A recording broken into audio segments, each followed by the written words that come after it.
Dirut Sinpo TV berhasil raih gelar Doktor Administrasi Publik. Ricuh razia parkir derek di kawasan Tanah Abang.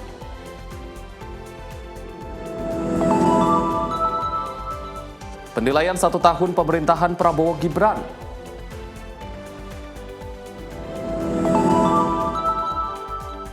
Presiden Prabowo dengan tegas prioritaskan rakyat, pejabat nakal tak perlu dikasihani.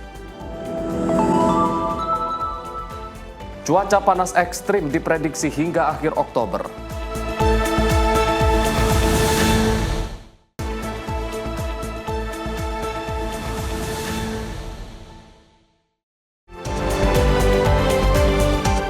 Halo, selamat pagi pemirsa. Selamat pagi Arif. Selamat pagi Dewi. Luar biasa pastinya dengan sejumlah informasi pagi ini kita menyapa pemirsa yang ada dimanapun berada. Dan selain 5 informasi yang telah kami hantarkan, kami juga akan menghadirkan sejumlah informasi menarik lainnya terkait dengan kegiatan dari Menteri Kabinet Merah Putih dan juga isu peristiwa. Benar sekali, termasuk informasi seputar jelang 1 tahun pemerintahan Presiden Prabowo Subianto dan juga Wakil Presiden Gibran Rakabuming Raka. Yang tepat di 1 tahun di tanggal 20 Oktober hari ini 2025 ya Arif. Dan juga tentunya informasi seputar peristiwa dari dalam dan luar negeri. Bersama saya Arif Rifai. Dan saya Dewa Manik, simak informasi Menyapa Pagi selengkapnya untuk Anda.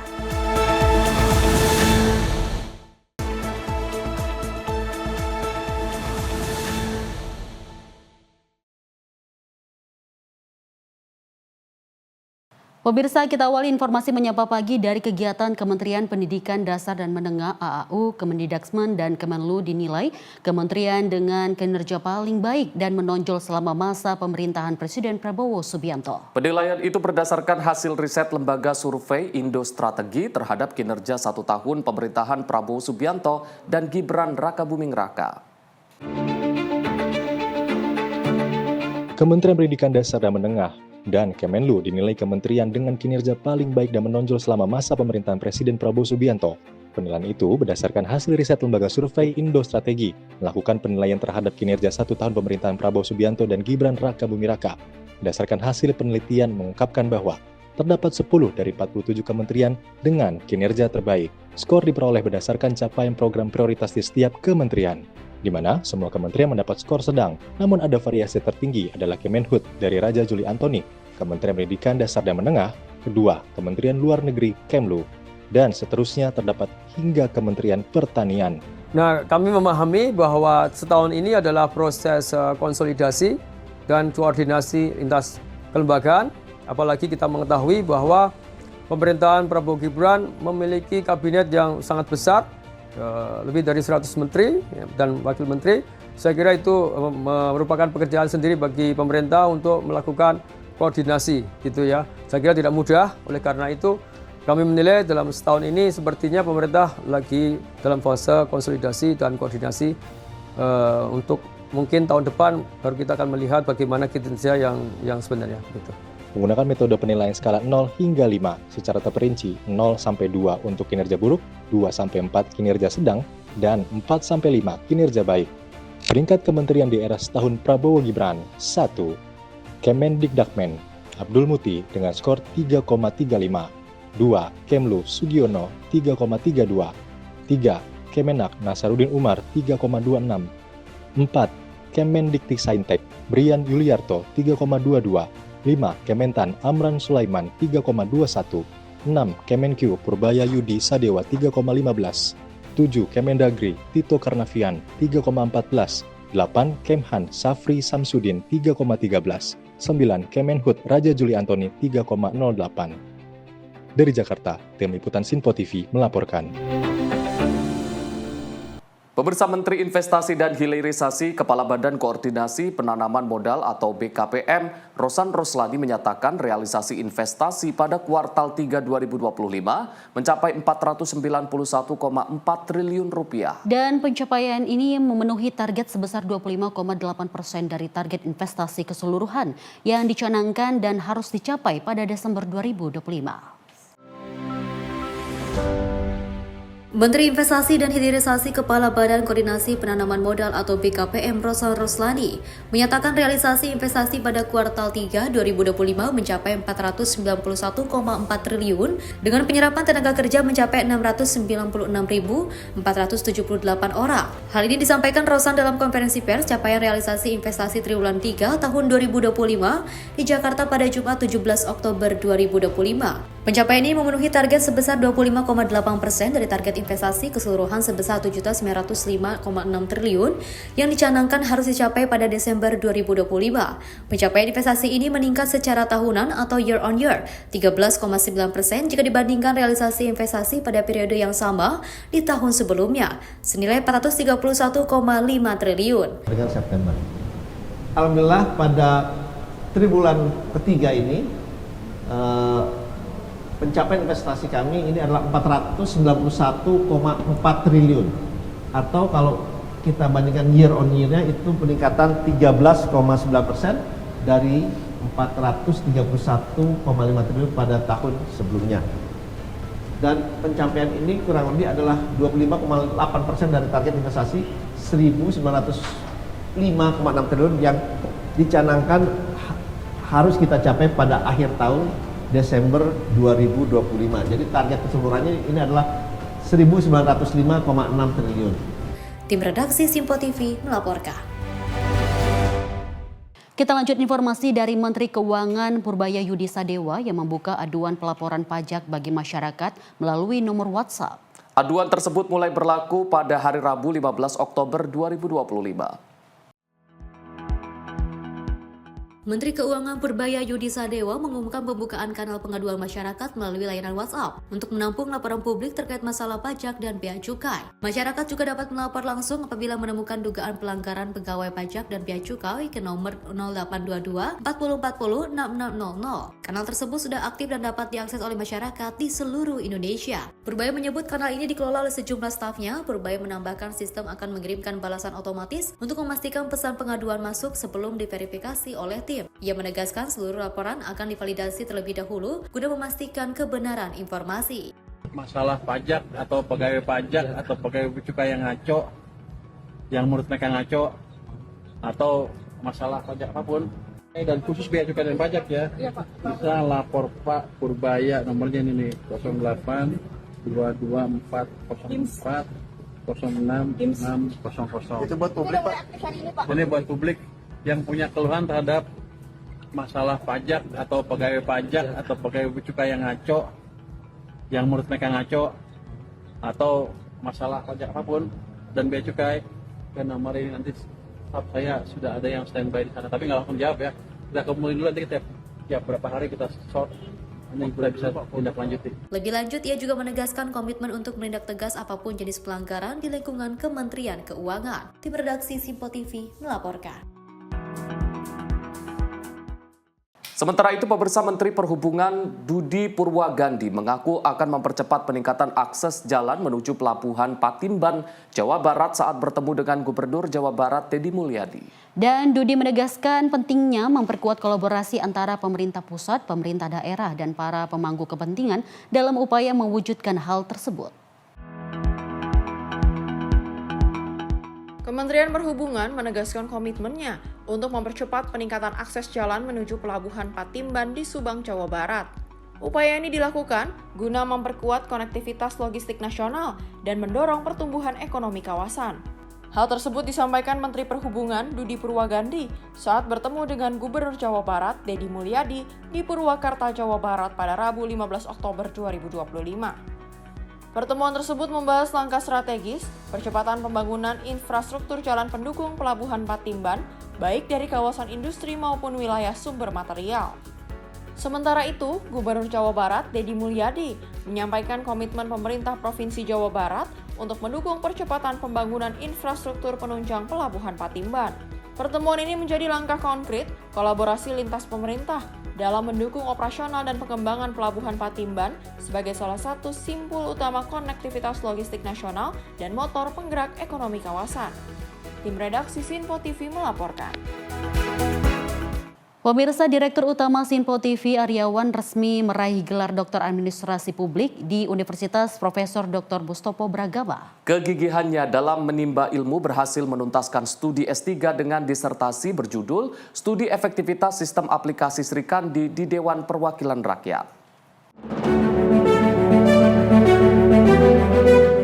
Dengan latar belakang keluarga petani, Direktur Utama Sinpo TV, Aryawan, berhasil menyandang gelar Doktor Administrasi Publik di Universitas Profesor Dr. Mustopo Bragama.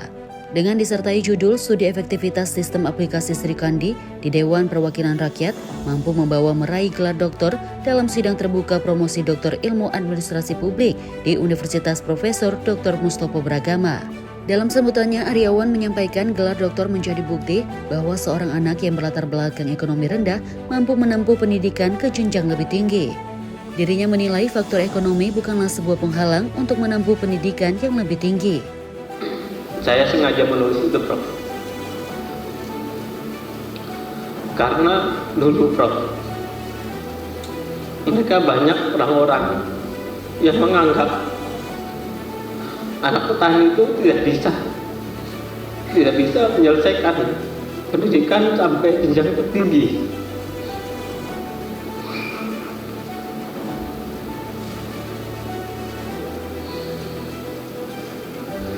Sehingga salah satu motivasi saya adalah ingin membuktikan bahwa kita anak petani juga bisa menyelesaikan jenjang pendidikan sampai yang tertinggi.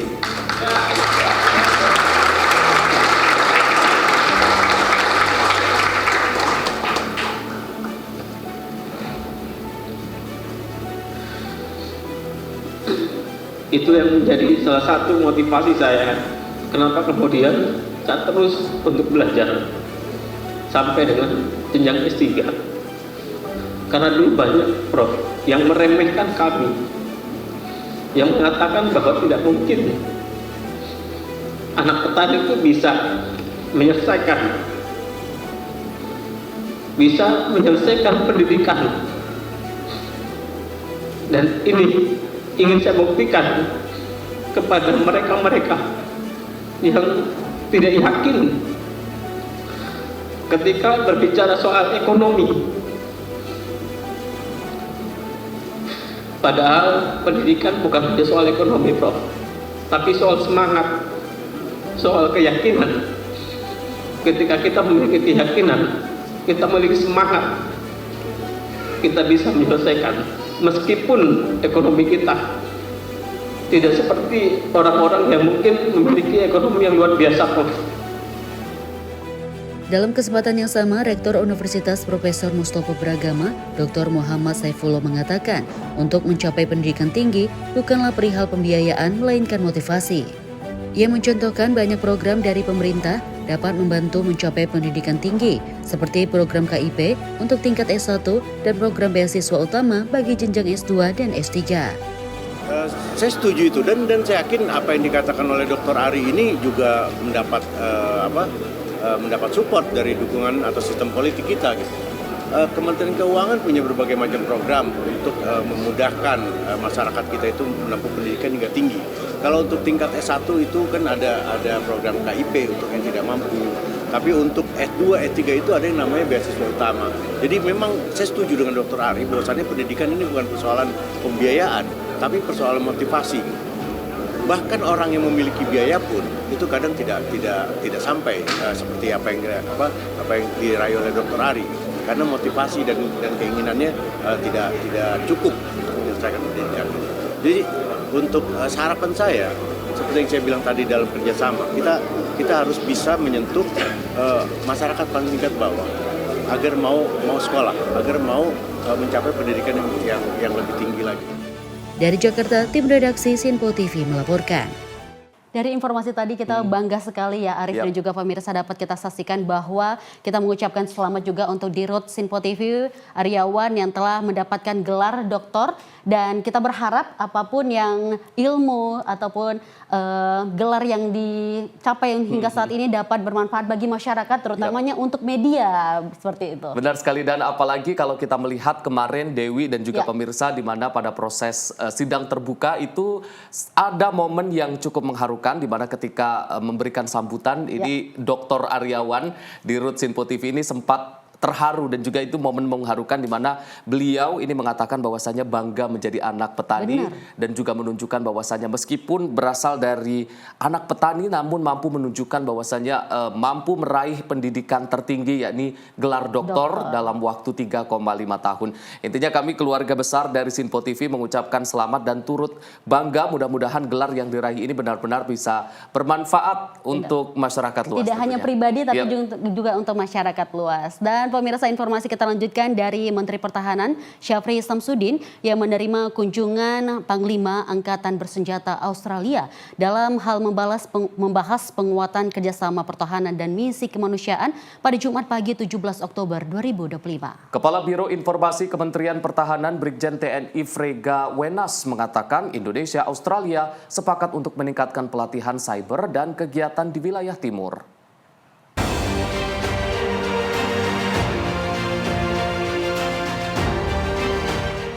Kerjasama pertahanan antara Indonesia dan Australia terus menunjukkan perkembangan positif. Hal itu dapat dilihat dari momen pertemuan antara Menteri Pertahanan Syafri Samsudin dan Panglima Angkatan Bersenjata Australia, Laksamana David Johnston. Dalam pertemuan itu, keduanya membahas sejumlah program strategis, mulai dari pelatihan cyber, peningkatan kapasitas personel, hingga kerjasama dalam penanganan bencana dan operasi militer selain perang. Indonesia juga akan terus aktif menjalankan berbagai misi kemanusiaan di kawasan dan dunia internasional, termasuk pengiriman kapal rumah sakit ke Papua Nugini, bantuan kemanusiaan di Gaza Palestina, serta program pendidikan bagi mahasiswa asal Palestina di Universitas Pertahanan. Dan hingga saat ini memang kerjasama yang sudah dibangun baik antara Australia dengan Indonesia dari kedua pejabat, baik Pak Menhan Syafri maupun Laksamana David tadi, menyampaikan pada titik yang memang cukup memuaskan, termasuk tadi juga disampaikan bahwa ada rencana juga untuk pelatihan cyber, termasuk juga bagaimana melakukan kegiatan dalam konteks humanitarian assistance, disaster relief, dalam konteks OMSP yang hingga saat ini sudah dilakukan, termasuk juga kegiatan antara pasukan khusus yang memang sudah berjalan sepanjang hingga saat ini. Lebih lanjut, upaya ini menjadi bukti komitmen Indonesia dalam memperkuat kerjasama pertahanan sekaligus berperan aktif dalam misi kemanusiaan secara global. Dari Jakarta, Sri Dewi Andayani, Rona Bayu, Sinpo TV melaporkan.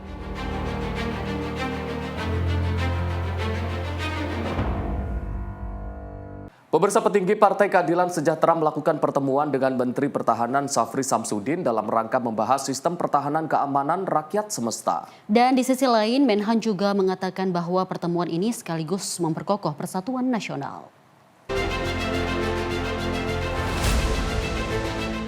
Usai bertemu dengan Menteri Pertahanan Syafri Samsudin, Ketua Majelis Syura PKS Sohibul Iman menyampaikan pihaknya telah mendapatkan penjelasan mendalam terkait sistem pertahanan Indonesia, khususnya yang berkaitan dengan keamanan rakyat semesta. Sohibul menuturkan, dalam kesempatan itu, Menhan turut memperkenalkan Perang Rakyat Semesta yang dibangun untuk memperkokoh persatuan nasional. Di sisi lain, petinggi PKS itu juga menyampaikan masukan mengenai persoalan pertahanan dan pendekatan komprehensif terkait keamanan manusia yang dinilai melampaui persoalan pertahanan fisik militer. Tadi Pak Syafri sudah menyampaikan bahwa kami mendengar dan mendapatkan penjelasan dari beliau tentang sistem pertahanan kita yang hankam rata itu dan bagaimana peran masyarakat untuk menguatkan pertahanan kita. Nah, di sisi lain juga saya tentu sebagai pimpinan partai politik memberikan masukan ya, kepada beliau bahwa persoalan pertahanan ini pendekatan-pendekatan setiap saat selalu berubah, dan saya menyampaikan kepada beliau bahwa ada pendekatan yang lebih komprehensif, yaitu terkait dengan human security approach ya, pendekatan keamanan manusia, ya, yang tentu ini melampaui persoalan pertahanan fisik militer. Di situ ada economic security, ada food security, ada health security, ada environment security, ada personal security, ada community security, dan terakhir ada political security. Dari Jakarta, Sri Dewi Andayani, Rona Bayu, Sinpo TV melaporkan. Kita lanjut informasi dari Kementerian Komunikasi dan Digital yang menggelar sinergi data pelatihan lintas dalam Forum Talenta Digital di Indonesia. Forum ini dikhususkan untuk meningkatkan kualitas sumber daya manusia di bidang talenta dunia digital ke depannya.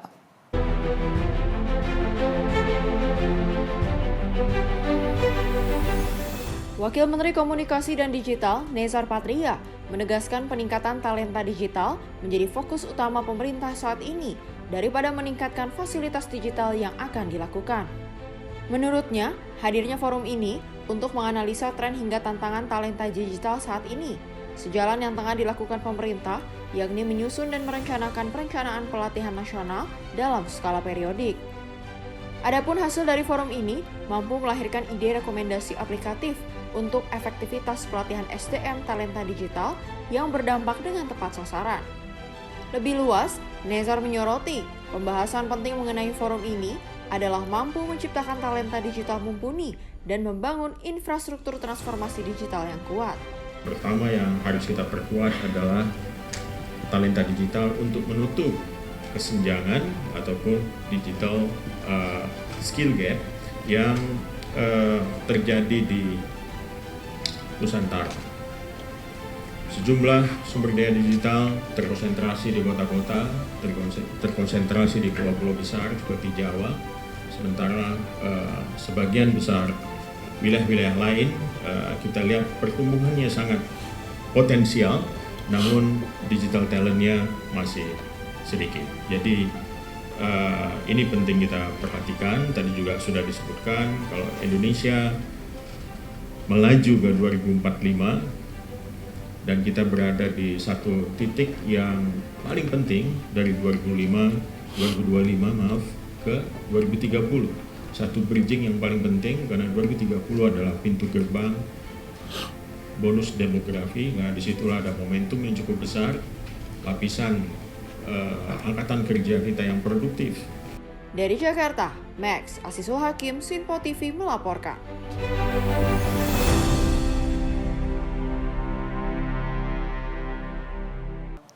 Pemirsa, jangan beranjak karena kami akan hadir usai jeda berikut ini dengan sejumlah informasi menarik lainnya terkait tak berizin Pemprov DKI segel toko miras.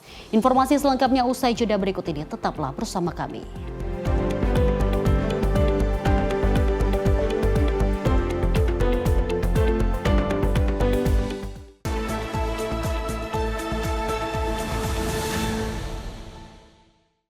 Apa saja peristiwa terhangatnya akan menemani Anda di waktu istirahat siang? Penting dengan Perdana Menteri Malaysia Anwar Ibrahim. Polisi menyita barang bukti dan beroperasi di Terminal 1B. Ia menyebut GBN bukan sekedar pameran. Beragam isu dan kejadian yang sedang menjadi sorotan kami sajikan secara aktual dan terpilih. Dan Wakil Ketua DPR RI Dasko ke masyarakat. Sebelumnya semua portal secara serentak. Jangan lewatkan Menyapa Indonesia Siang setiap Senin hingga Jumat hanya di Sinpo TV.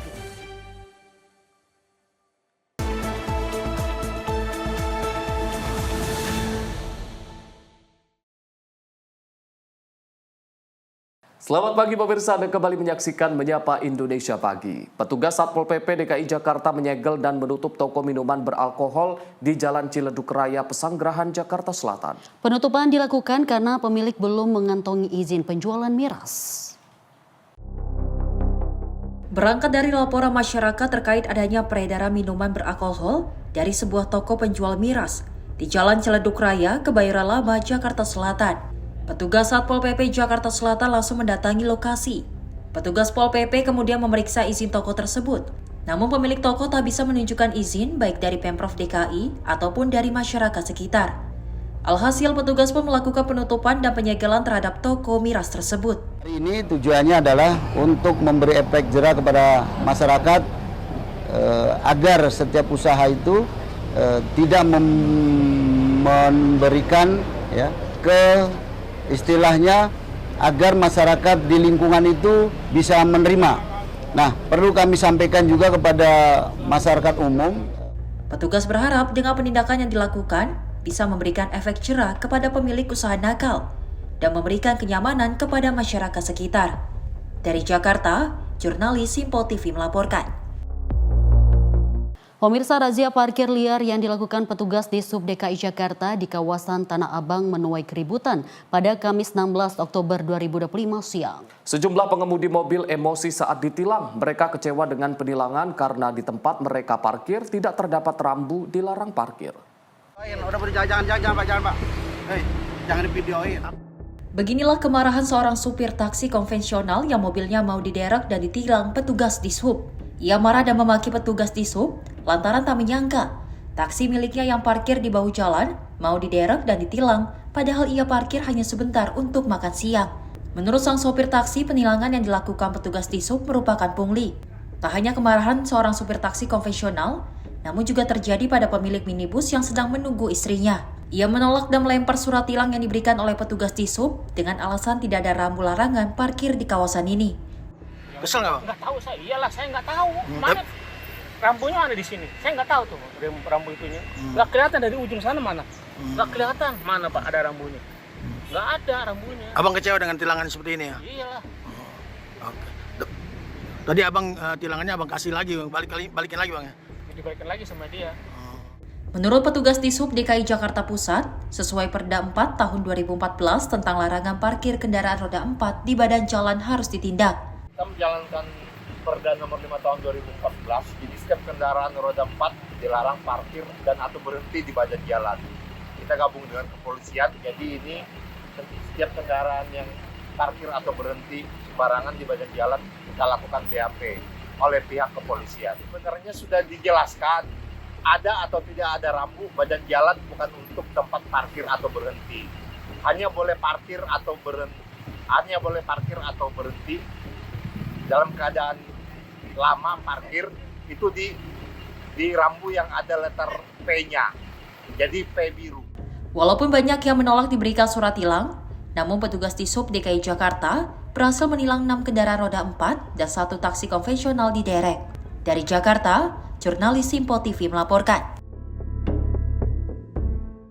Kita beralih ke informasi lain, pemirsa, terjadi tindak penganiayaan terhadap seorang tukang parkir di kawasan Bundaran Taman Harapan Baru Timur Raya, Kelurahan Pejuang, Kecamatan Medan Satria, Kota Bekasi pada Jumat pagi 17 Oktober 2025. Penganiayaan diduga dipicu sengketa pengelolaan lahan parkir.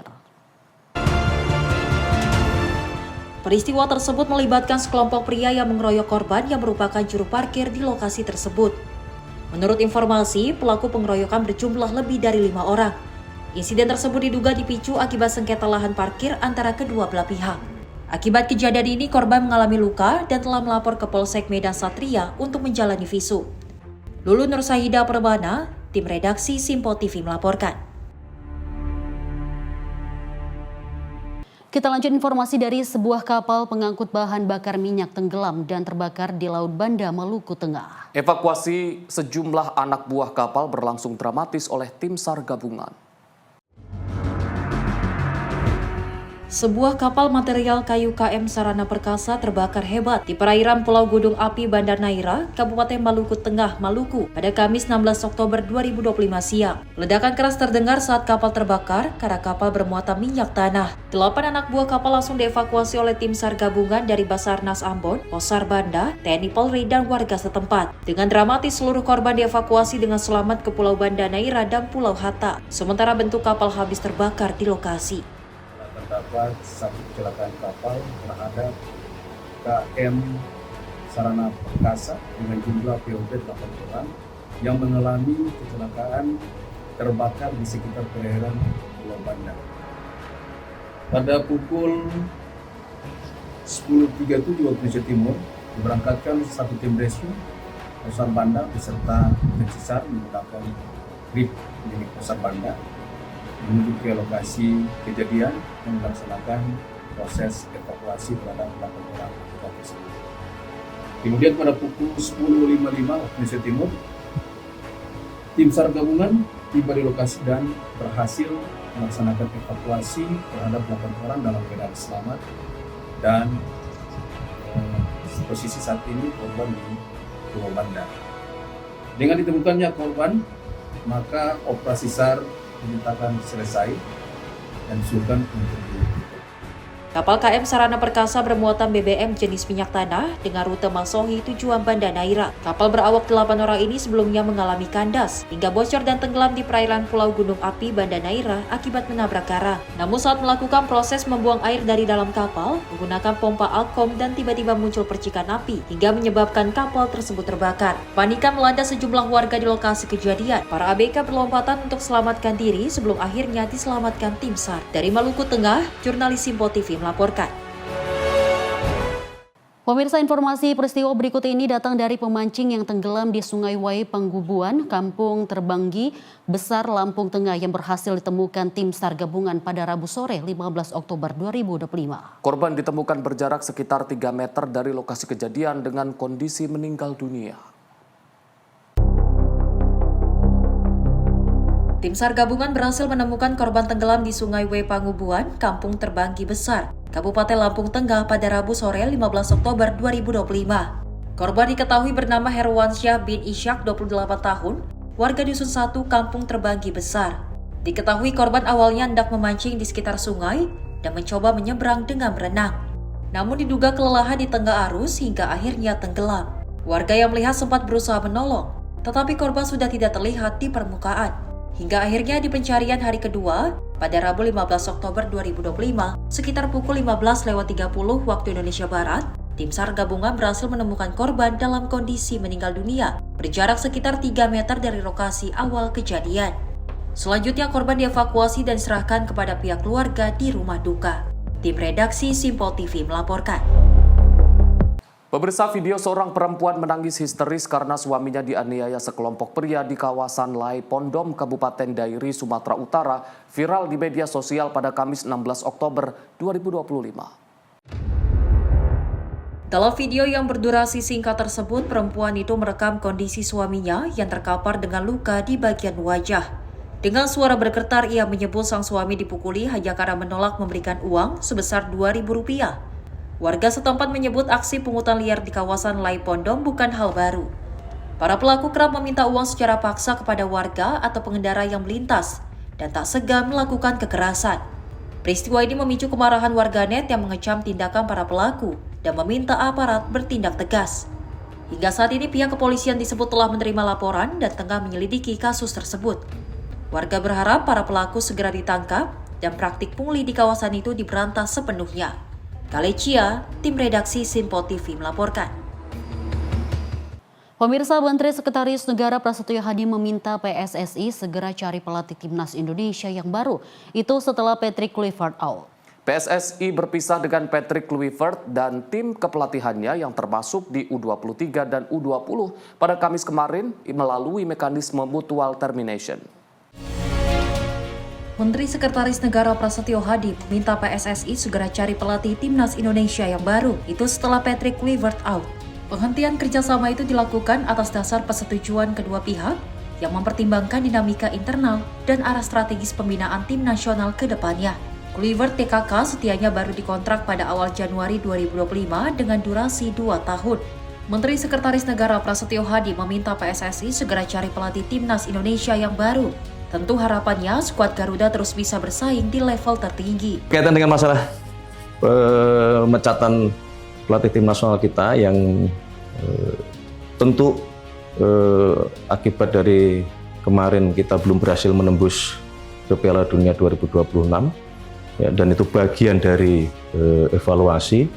Nah tentunya kami pemerintah menyambut baik keputusan dari PSSI untuk memberhentikan pelatih Patrick Kluivert dan kemudian untuk sesegera mungkin bisa mencari penggantinya, karena bagaimanapun kita tidak boleh patah arang, kita harus terus yakin, terus berusaha untuk memperbaiki kualitas tim nasional kita sehingga diharapkan pada saatnya nanti apa yang menjadi mimpi dari 287 juta rakyat Indonesia untuk timnas kita bisa berlaga di kancah Piala Dunia dapat terwujud. Saya kira begitu. Seperti diketahui, timnas Indonesia gagal ke Piala Dunia 2026 setelah kandas di ronde keempat. Kalah dari Arab Saudi 2-3 dan Irak 0-1.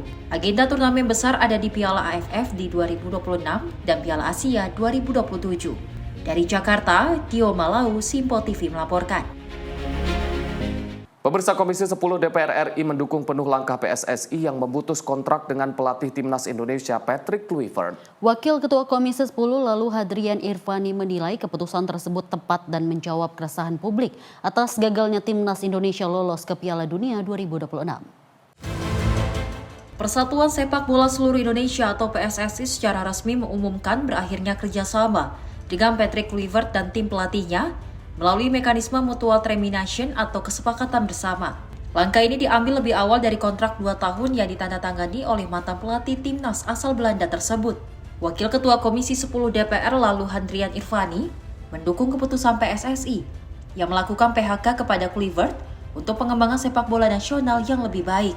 Kendati demikian, saat ditanya desakan pecinta sepak bola tanah air perihal agar PSSI dapat menarik kembali Shin Tae-yong sebagai pelatih timnas, lalu menyebut tak masalah jika PSSI memanggil Shin Tae-yong untuk dapat kembali melatih timnas. Ya, tentu langkah yang diambil oleh PSSI kami sangat setujui. Ini menjawab keresahan masyarakat pencinta bola, termasuk kita semua masyarakat Indonesia terkait dengan kegagalan timnas kita menuju Piala Dunia 2026. Tentu banyak pertimbangan sehingga PSSI memutuskan untuk memutus kontrak dengan Patrick Kluivert dan kawan-kawan. Prinsipnya kami di Komisi 10 setuju atas PHK ini dan berharap pergantian pelatih walaupun menjadi kewenangan dari PSSI, tetapi tentu pertimbangan-pertimbangan juga harus ada baik dari masyarakat, para pecinta bola, para stakeholder di sepak bola. Kami ingin apa yang menjadi cita-cita, harapan, mimpi dari masyarakat Indonesia untuk timnas kita masuk ke dalam Piala Dunia berikutnya 2030 harus dipersiapkan dari sekarang. Lagi-lagi keputusan terkait siapa yang akan melanjutkan sebagai pelatih timnas tentu menjadi kewenangan PSSI. Kalau nanti dari beberapa nama termasuk Shin Tae-yong dan nama-nama besar lain yang hari ini sedang dipertimbangkan oleh PSSI, ternyata PSSI memutuskan Shin Tae-yong misalnya, ya silakan saja. Jadi kami sepenuhnya menyerahkan kepada PSSI untuk dalam hal memilih pelatih. Dari Jakarta, Farizal Ahmad Amin, Simpo TV melaporkan. Pemirsa, angin segar datang untuk kontingen Indonesia yang akan berangkat ke ajang SEA Games 2025 di Thailand. Pasalnya anggaran yang semula hanya 10 miliar rupiah kini naik menjadi 60 miliar rupiah. Sehingga jumlah atlet yang berangkat juga meningkat signifikan.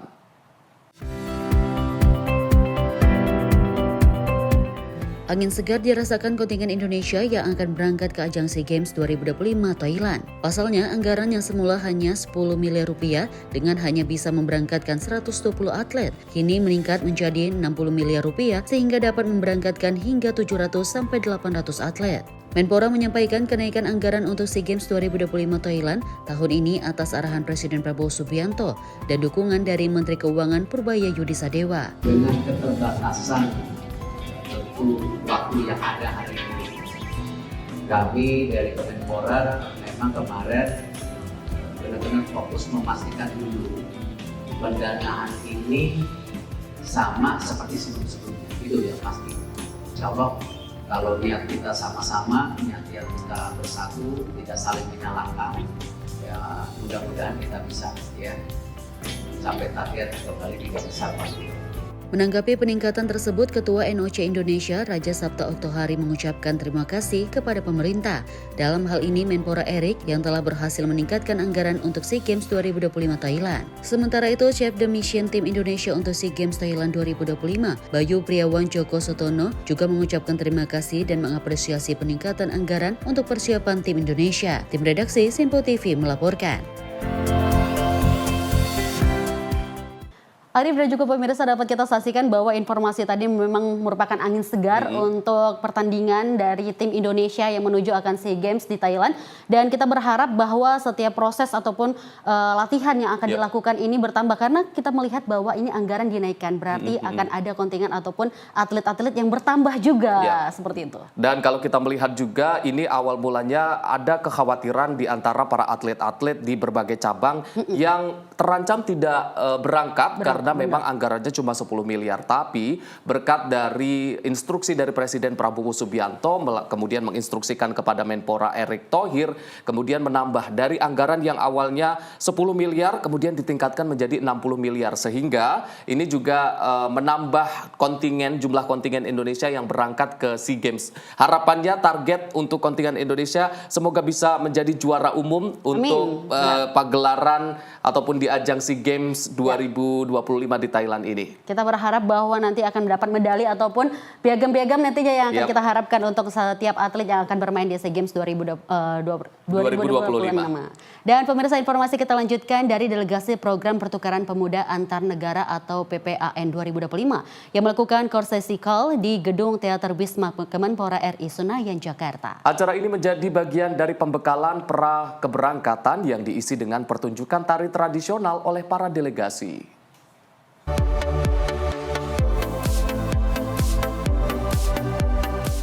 Delegasi Program Pertukaran Pemuda Antar Negara atau PPAN 2025 melakukan Courtesy Call di Gedung Teater Wisma Kemenpora, Jalan Gerbang Pemuda nomor 3 Senayan pada Kamis 16 Oktober 2025 pagi.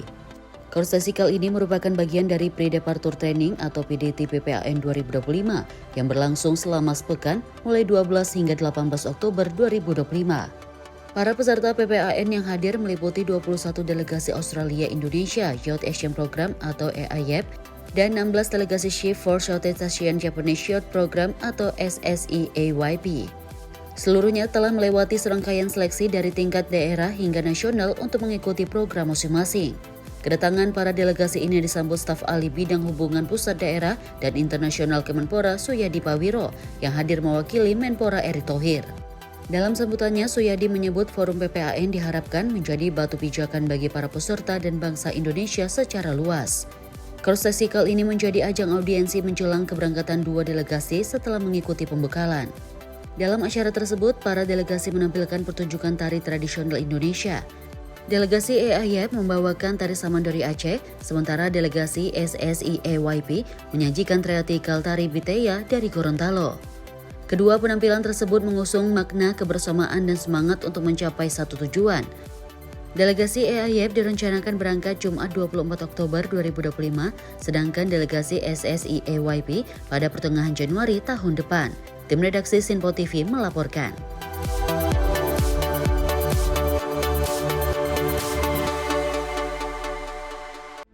Pemirsa, informasi lainnya akan kami hadirkan usai jeda. Tetaplah bersama kami di Penyapa Indonesia Pagi.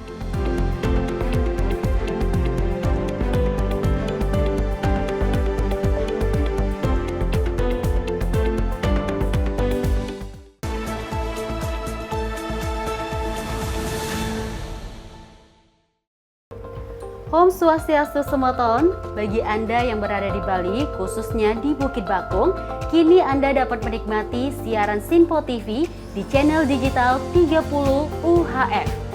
Segera scan ulang televisi digital atau set-top box Anda untuk memastikan tidak melewati program-program terbaik di Sinpo TV. Sinpo TV, referensi berita politik masa kini.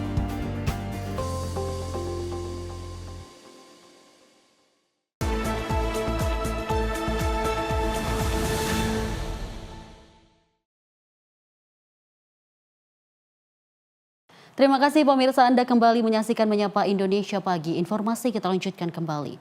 Pemirsa, Polda Metro Jaya berhasil mengungkap kasus penyekapan dan penganiayaan dengan modus pura-pura penjual mobil di Tangerang Selatan. Sebelumnya 3 orang pelaku sudah ditangkap, namun dari hasil pengembangan polisi menetapkan 9 orang sebagai tersangka dalam kasus ini. Penyidik Subdit Rasmob Ditreskrimum Polda Metro Jaya mengamankan 9 orang terduga pelaku penyekapan dan pemerasan yang sebelumnya viral di media sosial. Para pelaku ditangkap di sejumlah lokasi setelah penyidik menerima laporan dari salah satu korban yang berhasil melarikan diri dan melapor ke Polda Metro Jaya pada Senin 13 Oktober. Korban merupakan pasangan suami istri dan 2 orang rekan lainnya yang menjadi sasaran saat mencoba membeli mobil melalui media sosial. Dalih transaksi jual beli tersebut digunakan para pelaku untuk menjerat dan menyekap korban di sebuah rumah di wilayah Tangerang. Setelah 2 hari disandra, salah satu korban berhasil kabur dan melapor ke polisi, sehingga penyidik bergerak cepat menyelamatkan 3 korban lainnya. Tim dari Subdit Resmob Ditreskrimum Polda Metro Jaya yang telah berhasil menyelamatkan korban. Korban mengalami penyekapan, korban mengalami dugaan peristiwa pemerasan ya, yang beberapa hari yang lalu itu sempat viral rekan-rekan. Jadi korban itu sebenarnya 4. Nah, salah satu korban berhasil melarikan diri, kemudian membuat laporan hari Senin tanggal 13 Oktober, membuat laporan ke Polda Metro Jaya. Kemudian tim langsung bergerak cepat menangkap pelaku dan mengamankan 3 korban lainnya yang videonya viral tersebut. Jadi total ada 9 orang yang sudah diamankan atas dugaan peristiwa pidana merampas kemerdekaan orang lain sebagaimana diatur di pasal 333 KUHP dengan ancaman pidana penjara paling lama 9 tahun dan juga dipersangkakan dengan pasal pidana pemerasan sebagaimana diatur di pasal 368 KUHP dengan ancaman 9 tahun. Polisi juga menyita sejumlah barang bukti termasuk mobil yang digunakan untuk membawa korban, plat nomor palsu, serta senjata airsoft gun yang diduga digunakan dalam aksi penyekapan. Saat ini penyidik masih mendalami hubungan antara para tersangka dan korban, termasuk motif di balik aksi kejahatan tersebut. Dari Jakarta, jurnalis Info TV melaporkan. Dari informasi yang telah kami sampaikan pemirsa bahwa kami juga tim mengapresiasi bahwa pihak kepolisian dengan cepat bergerak untuk menangani kasus penipuan yang seperti ini. Di mana kita juga mengetahui bahwa pentingnya untuk masyarakat melakukan pengamanan, jangan terlalu percaya karena memang banyak sekali modus-modus seperti ini ya. Dan dari 9 tersangka ini kita berharap bahwa polisi dapat menangani ini dan membuat para pelaku juga jerah. Benar sekali, dari awalnya ditetapkan 3 orang tersangka, namun dari hasil penyelidikan lebih lanjut pengembangan dari kasus ini ternyata ada 9 tersangka dalam kasus penipuan, modus menjual mobil, kemudian ada penganiayaan hingga penyekapan di situ. Tapi lagi-lagi kita mengapresiasi langkah cepat yang dilakukan oleh pihak kepolisian untuk segera menangkap dalang ataupun pelaku-pelaku dari kasus ini. Mudah-mudahan ini dari kasus ini kita bisa belajar untuk bisa lebih waspada apakah ini memang modus atau benar-benar penjualan mobil tersebut seperti itu. Benar sekali Arief. Dan informasi kita lanjutkan pemirsa dari hasil sementara olah TKP oleh tim Puslapfor Bareskrim Mabes Polri di lokasi ledakan di perumahan Taman Palem Lestari Cengkareng, Jakarta Barat. Polisi menyimpulkan bahwa penyebab ledakan tersebut terjadi karena pemasangan regulator yang tidak tepat atau tidak sempurna. Setelah 1 jam lebih menggelar olah TKP, petugas dari tim Puslapfor Bareskrim Mabes Polri bersama Polrestro Jakarta Barat dan Polsek Cengkareng mengamankan sebuah kompor dan tabung gas 12 kg yang diduga menjadi pemicu ledakan dari dalam salah satu rumah. Hasil penyelidikan di lokasi, polisi menyimpulkan sementara penyebab ledakan tersebut terjadi karena pemasangan regulator yang tidak tepat atau tidak sempurna, karet sil yang longgar, serta posisi tuas kompor dalam posisi menyala saat korban pemilik rumah hendak memasak air. Dugaan awal yang kemarin kami sampaikan itu terjawab hari ini oleh teman-teman dari Puslapfor, di mana terdapat pemasangan regulator yang posisinya tidak tepat atau tidak sempurna yang menyebabkan rilis atau kebocoran di ruangan dapur milik korban. Kemudian ditemukan juga posisi karet yang agak longgar. Posisi karet yang agak longgar kemudian juga di karet seal, di ininya ada diduga di ganjal, kemudian juga di selang regulatornya itu disiasati dengan ditali ke bagian dari tabung itu sendiri. Kemudian hari ini juga ditemukan bahwa saat dilakukan olah TKP, posisi kompor, posisi knop atau tuas dalam keadaan menyala. Ya. Jadi patut diduga saat kejadian benar seperti yang kemarin info yang kita dapat bahwa korban sedang ingin memasak. Ya, karena teman-teman dari Puslapor tadi menemukan di atas kompor tersebut ada kettle air. Ya, diduga korban hendak mau memasang air. Diketahui sebelumnya pada Rabu pagi, sebuah ledakan besar memporak-porandakan sebuah rumah di perumahan Taman Palem Lestari, Cengkareng, Jakarta Barat. Tak hanya satu rumah, 5 rumah lainnya yang berada di sisi samping bersebelahan, depan serta belakang pun ikut hancur rusak parah.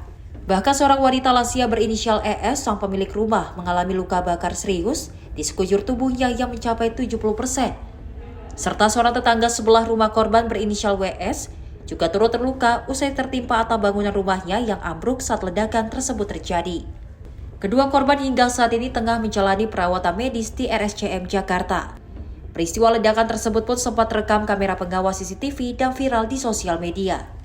Dari Jakarta, tim kontributor Simpo TV melaporkan.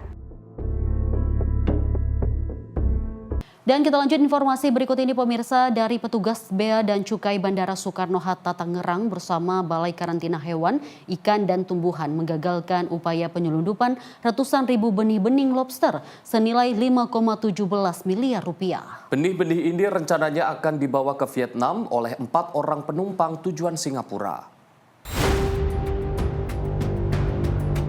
Inilah rekaman petugas Bea Cukai Soekarno-Hatta Tangerang dan Balai Karantina Hewan, Ikan dan Tumbuhan yang menangkap para pelaku penyelundupan benih lobster di dalam pesawat AirAsia tujuan Singapura. 4 orang pelaku penyelundupan berinisial MR, PA, SA, dan DO terdiri dari 2 orang perempuan dan 2 orang pria. Pengungkapan ini berawal dari kecurigaan petugas dengan 8 koper yang dibawa oleh para pelaku saat akan terbang menuju Bandara Singapura dengan menumpang pesawat AirAsia QZ264 pada 23 September 2025 lalu. Setelah dilakukan pemeriksaan mendalam, petugas menemukan 172 bungkus plastik yang berisikan 172.000 lebih benih-benih lobster jenis mutiara dan pasir yang disembunyikan di dalam koper yang sudah dimodifikasi para pelaku. Dari pengakuan para pelaku, benih-benih lobster tersebut didapat dari nelayan di perairan Laut Jawa dan akan dikirim ke negara Vietnam dengan upah sebesar 10 hingga 15 juta rupiah jika berhasil. Kami awalnya mencurigai, itu berdasarkan analisa dari teman-teman Bea Cukai, ada penumpang yang akan membawa barang-barang yang berupa barang ilegal ke luar negeri. Kemudian atas analisa itu, kami melakukan pendalaman bersama-sama dengan teman-teman dari Polsek, dari karantina, dari kepolisian, untuk memastikan apakah benar barang itu ada. Sehingga kami melakukan koordinasi termasuk dengan teman-teman imigrasi, kami melakukan pengawasan di Terminal 2 karena penerbangannya di Terminal 2 dengan pesawat AirAsia ya, tujuan Singapura. Setelah kita melakukan analisa, kami mencurigai ada 8 koper ya, yang dibawa oleh 4 penumpang. Penumpangnya berinisial tadi ya, karena tadi berinisial MR 38 tahun, kemudian PA 46 tahun, kemudian SA 36 tahun, dan DO 26 tahun. Ada 2 laki-laki dan 2 perempuan penumpangnya. Jadi setelah kita lakukan pemeriksaan secara mendalam terhadap 8 koper tadi, bukan kurang lebih 172 ya, bungkusan dengan total kurang lebih 172.000 ekor benih lobster. Dan ini dengan nilai kurang lebih 5,17 miliar. Untuk mempertanggungjawabkan perbuatannya, para pelaku dititipkan di rumah tahanan Bea Cukai di Jakarta dan terancam hukuman 10 tahun penjara dan denda sebesar 5 miliar rupiah tentang karantina hewan, ikan, dan tumbuhan. Sementara itu untuk menjaga ekosistem biota laut, seluruh bening-bening lobster kembali dilepas liarkan di perairan Pantai Carita, Pandeglang, Banten. Dari Tangerang, Banten, jurnalis Info TV melaporkan. Kita beralih ke informasi lain, pemirsa. Pelaku pembunuhan wanita muda di Hotel Lendosis, Palembang, Sumatera Selatan yang menghebohkan masyarakat Palembang akhirnya berhasil ditangkap polisi. Pelaku ditangkap di rumahnya di Desa Sidomulyo, Kecamatan Muara Padang, Kabupaten Banyuasin, Sumatera Selatan. Unit 4 Jatanras Polda Sumatera Selatan bersama dengan Satreskrim Polrestabes Palembang akhirnya berhasil menangkap pelaku pembunuhan wanita muda di kamar Hotel Lendosis, Jalan Perintis Kemerdekaan Palembang beberapa waktu lalu. Tersangka ditangkap di rumahnya di Desa Sidomulyo, Kecamatan Muara Padang, Kabupaten Banyuasin, Sumatera Selatan. Polisi juga ikut mengamankan barang bukti kendaraan sepeda motor korban yang setelah kejadian dibawa pelaku untuk kabur. Namun handphone korban yang turut diambil dibuang ke sungai oleh pelaku. Dari hasil penyelidikan terungkap bahwa pelaku adalah sosok pria yang terakhir kali terlihat masuk bersama korban, Anti Puspitasari, ke dalam kamar nomor 8 Hotel Lendosis pada Jumat 10 Oktober 2025. Pelaku mengaku telah membunuh korban karena sakit hati dan emosi kepada korban. Pelaku ini juga membawa motor daripada korban, membawa HP dari korban, motor sudah kita sita. Berdasarkan keterangan pelaku, HP milik korban dibuang di sungai. Dan kita akan buat daftar pencarian barang bukti itu teman-teman. Kemudian analisa dari handphone pelaku ini akan kita kirim ke lapor. Kita tunggu hasilnya dari lapor. Pembuktian kami ini berdasarkan scientific crime investigation. Tanpa pelaku juga mengakui, kami bisa buktikan dia pelaku.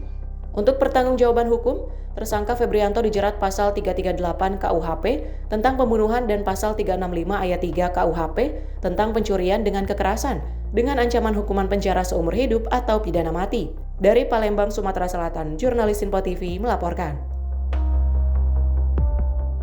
Pemirsa, polisi menangkap 3 orang preman pelaku pemalakan terhadap sopir truk di Kabupaten Waikanan, Lampung. Ketiga pelaku diduga melakukan praktik pungli terhadap setiap truk yang melintas dengan tarif mulai dari 100 hingga 350 ribu rupiah. Ditreskrimum Polda Lampung menangkap 3 pria yang diduga sebagai pelaku pemalakan terhadap sejumlah sopir truk di jalur pengangkutan batubara Kabupaten Waikanan, Lampung. Ketiga pelaku yakni Tony Khairul Islamuddin berusia 21 tahun, Bayu Dwi Pawaka Ali usia 27 tahun, dan M. Abdul Muin usia 42 tahun. Mereka ditangkap setelah polisi menerima laporan dari para sopir yang kerap dipinta uang saat melintas di wilayah tersebut. Modus ketiga preman ini yakni dengan mendirikan posko di pinggir jalan dan menghentikan truk yang melintas untuk dimintai membayar uang jasa keamanan.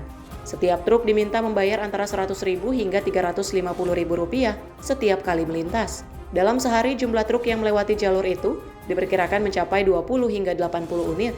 Tim kami dari Subdit Jatanras kemarin melakukan penyelidikan dan di tanggal 10 kemarin pada saat kami melakukan patroli ke daerah Waikanan, khususnya di Kecamatan Waiguba, kami menemukan adanya kegiatan dugaan terjadinya pungutan liar melalui pengancaman, pemerasan dengan ancaman kekerasan. Jadi ancaman itu bisa berupa mobil tidak boleh lewat atau mobil ditahan kalau tidak membayarkan sejumlah uang. Itu memang menyasar sopir-sopir truk khususnya yang mengangkut angkutan batubara dari Provinsi Sumatera Selatan. Jadi kalau dari hasil penyelidikan kita, dari hasil pemeriksaan, satu mobil bervariasi mulai dari 100 sampai dengan 350.000 per unit.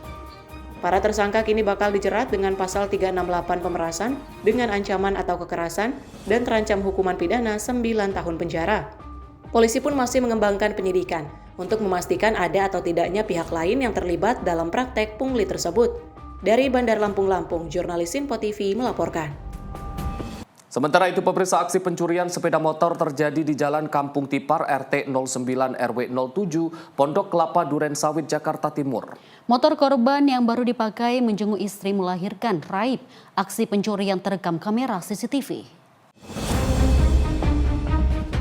Dalam rekaman kamera pengawas, seorang pelaku yang mengenakan jaket dan topi hitam terlihat memantau parkiran sepeda motor di Jalan Kampung Tipar RT 09 RW 07 Pondok Kelapa Durensawit Jakarta Timur pada Rabu 15 Oktober 2025. Setelah memastikan lokasi aman, pelaku pencuri yang beraksi seorang diri ini mendekati sepeda motor Matic yang terparkir di depan pintu gerbang. Dengan menggunakan kunci yang telah disiapkan oleh pelaku, tidak membutuhkan waktu yang lama. Setelah merusak kunci sepeda motor, pelaku langsung membawa kabur sepeda motor korban dengan nomor polisi B5048 TFS. Pemilik sepeda motor pada Kamis 16 Oktober 2025 mengatakan saat itu dirinya baru pulang ke rumah dari rumah sakit usai jemput istrinya selesai bersalin. Kemudian sepeda motor diparkir di depan rumahnya. Saat kembali lagi, korban melihat sepeda motornya sudah hilang. Selanjutnya, korban memeriksa kamera pengawas dan melihat satu orang pelaku membawa kabur sepeda motor miliknya. Ya, waktu saya habis pulang dari rumah sakit, istri pulang bersalin, terus saya baru banget pulang, naruh motor di sini, terus saya tinggal buat beres-beres rumah, begitu balik lagi, motor udah nggak ada, udah hilang, kayak gitu. Kejadiannya cepet banget sih. Kira berapa lama tuh Bang? Ya hampir, saya tinggal 15 menit, nggak lama balik lagi, motor udah nggak ada. Aku Pak di CCTV kelihatannya berapa detik atau berapa menit? Hitungannya dia pas ngambil motor itu hampir 1 menit dia langsung itu bisa langsung bawa motor saya gitu. Padahal posisi kunci kontaknya dikunci stang sama ditutup juga slotnya. Oh, berarti dia kemungkinan diduga pakai kunci T ya? Iya, pakai kunci T kan. Nah, pelaku ini sebelumnya pernah ngeliat nggak pelaku? Belum pernah sih. Cuman kayaknya dia udah biasa lewat sini karena mungkin sering banyak motor di sini jadi cara pelaku kayak gitu. Perkiraan berapa orang Bang pelaku Bang? Kalau dari CCTV cuma 1 orang. Kelihatan. Dia pakai motor atau jalan kaki? Jalan kaki. Iya. Kayaknya dia emang udah sengaja muter sih ngeliat situasi sama keadaan sekitar. Jadi dia ngambil bisa langsung dapat, padahal di belakang situ lumayan rame. Ini yang kehilangan motor apa? Terus kerugiannya berapa Bang? Kehilangannya itu motor Honda Beat tahun 2020 gitu. Kerugiannya kira-kira berapa? 17 juta. Iya, 17 juta. Terus atas kejadian ini Abang sudah lapor ke kepolisian? Udah lapor ke Polsek Durensawit. Iya. Kemarin udah pas begitu kehilangan langsung lapor RT RW, langsung lapor ke Polsek Durensawit. Akibat aksi pencurian ini, korban melaporkan ke Polsek Durensawit Jakarta Timur dan berharap sepeda motornya dapat ditemukan oleh pihak polisi. Dari Jakarta, jurnalis Simpo TV melaporkan. Kita lanjut informasi dari tim Subdit 4 di TV Narkoba. Bareskrim Polri mengungkap jaringan penyelundupan narkotika asal Malaysia yang akan dipasarkan di Indonesia. Dari tangan pelaku, polisi mengamankan 20 kg sabu dan 20.000 butir ekstasi yang disimpan di dalam 2 buah koper. Inilah detik-detik penangkapan 2 kurir narkoba di Jalan Cives Hill, Ciantrag, Kecamatan Cikarang Selatan, Kabupaten Bekasi, Jawa Barat pada Sabtu 11 Oktober 2025 malam. Pelaku yang mengendari mobil jenis sedan putih ini tak bisa melarikan diri setelah dikepung petugas.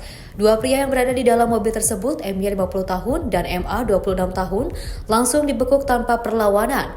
Dari hasil penggeledahan, petugas menemukan 2 koper biru berisi 20 bungkus sabu, sebanyak 20 kilo dan 4 bungkus ekstasi, dengan total 20.000 butir. Penangkapan ini merupakan hasil penyelidikan panjang sejak awal Oktober setelah polisi mendapat informasi masuknya narkotika dari Malaysia ke wilayah Cikarang. Kedua tersangka dijanjikan upah 50-100 juta oleh seseorang berinisial AY yang saat ini dalam pengerjaan petugas jika berhasil terjual.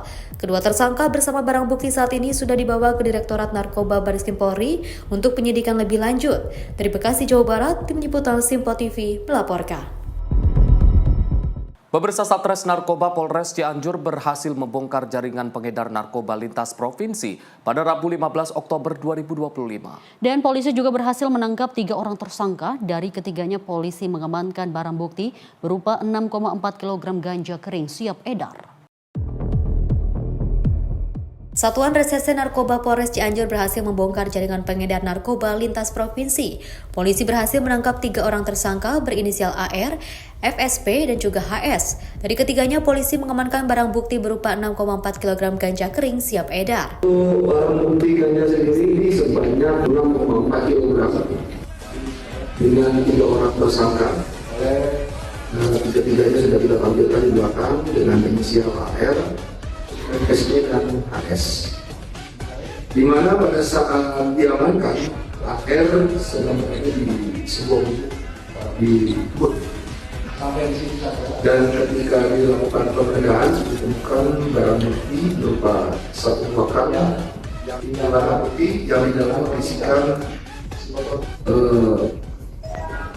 paket besar. Kapolres Cianjur AKBP Rohman Yongki Dilata menjelaskan bahwa pengungkapan kasus ini bermula dari laporan masyarakat mengenai aktivitas mencurigakan di wilayah Kecamatan Pacer. Setelah dilakukan penyelidikan mendalam, petugas berhasil meringkus para tersangka berikut barang buktinya. Penangkapan pertama dilakukan pada Senin 6 Oktober 2025 sekitar pukul 7.00 waktu Indonesia Barat terhadap tersangka AR di sebuah kebun belakang kawasan villa di Desa Gadok, Kecamatan Pacer. Saat diamankan, tersangka tengah berada di sebuah gubuk. Dari hasil penggeledahan, petugas menemukan 1 karung putih berisi ganja yang dibungkus lakban coklat, 2 paket sedang dalam plastik hitam, serta 1 bungkus plastik bening berisi ganja yang disembunyikan di bawah pohon pisang. Atas perbuatannya, para tersangka dijerat pasal 111 ayat 2, pasal 114 ayat 2, dan juga pasal 132 ayat 1 Undang-Undang Nomor 35 Tahun 2009 tentang narkotika dengan ancaman minimal 5 tahun dan maksimal 20 tahun penjara atau hukuman seumur hidup. Polres Cianjur saat ini masih melakukan pendalaman terhadap kemungkinan adanya pelaku lain yang terlibat dalam jaringan peredaran ganja tersebut. Tim redaksi Simpo TV melaporkan. Pemirsa, jangan beranjak dan jangan kemana-mana karena kami akan hadir kembali dengan sejumlah informasi menarik lainnya. Tetaplah bersama kami di Menyapa Indonesia Pagi.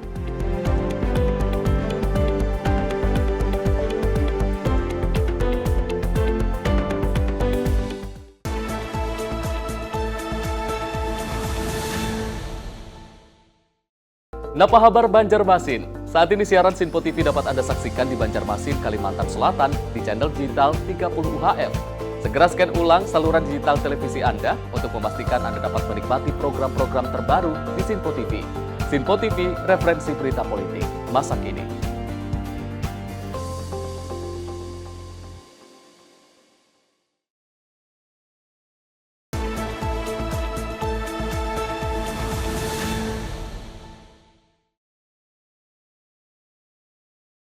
Pemirsa, Anda kembali menyaksikan Menyapa Indonesia Pagi. Wakil Presiden Gibran Rakabuming Raka menerima gelar adat Kaicil Kastela dari Kesultanan Ternate saat kunjungan kerjanya ke Maluku Utara. Gelar tersebut disematkan langsung oleh Sultan Ternate Hidayat M. Shah dalam upacara adat di Kedaton Ternate.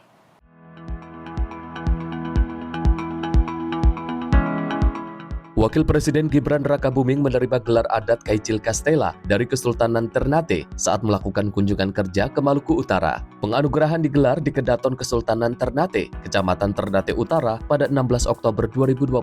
Setibanya di Kedaton, Wapres disambut dengan prosesi adat berupa tarian soya-soya dan ritual Joko Kaha atau upacara injak tanah sebagai tanda penghormatan dan penerimaan secara adat oleh masyarakat Kesultanan Ternate. Upacara utama penganugerahan gelar dipimpin Sultan Ternate Hidayat M. Shah yang membacakan naskah penobatan serta menyematkan dastar ngungare dan pin penghormatan sebagai simbol resmi gelar Kaicil Kastela kepada Wapres. Tim redaksi Simpo TV melaporkan.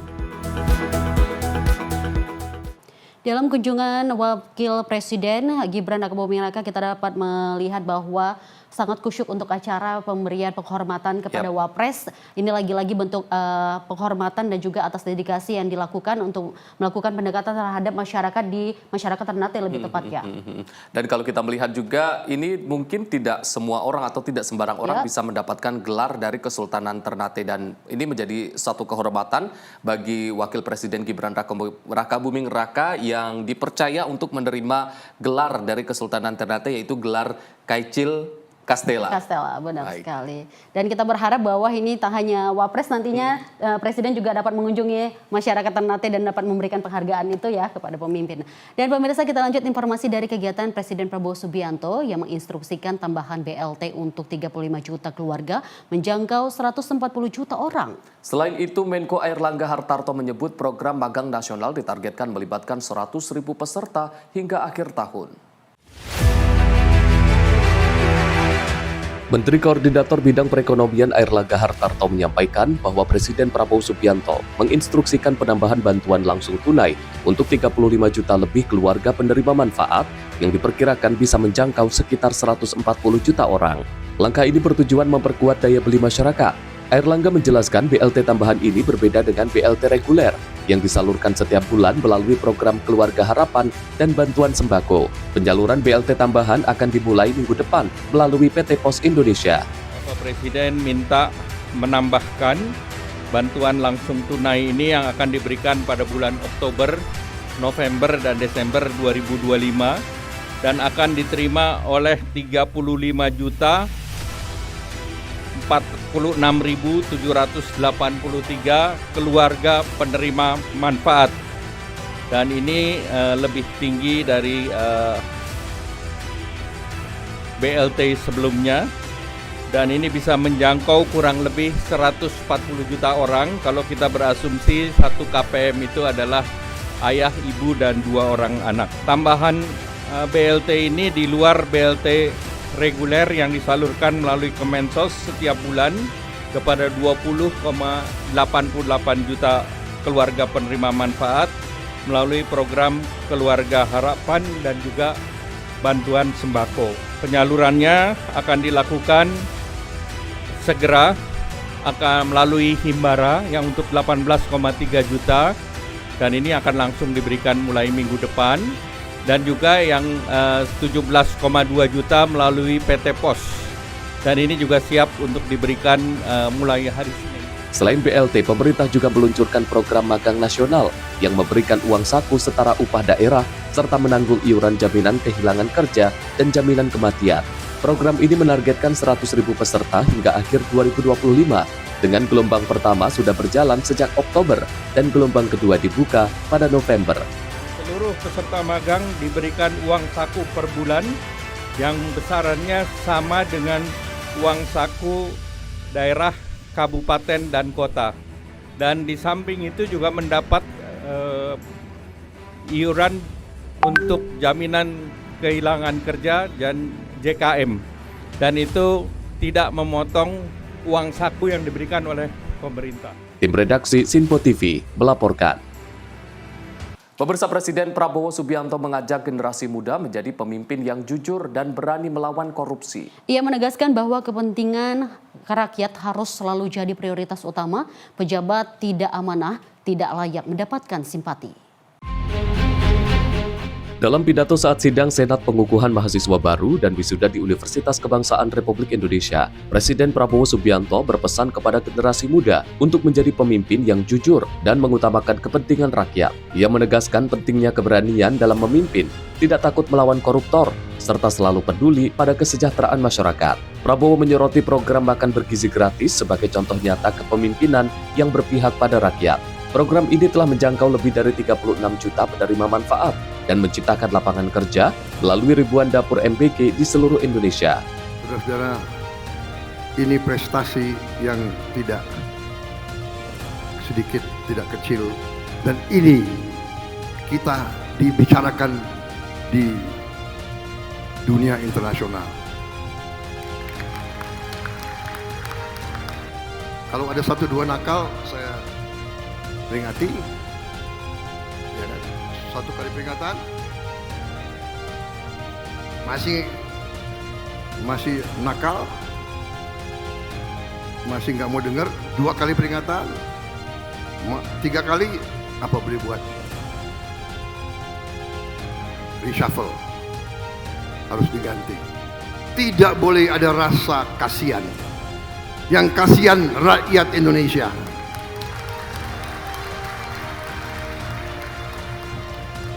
Saya nggak apa-apa dibenci, asal rakyat saya tidak benci saya.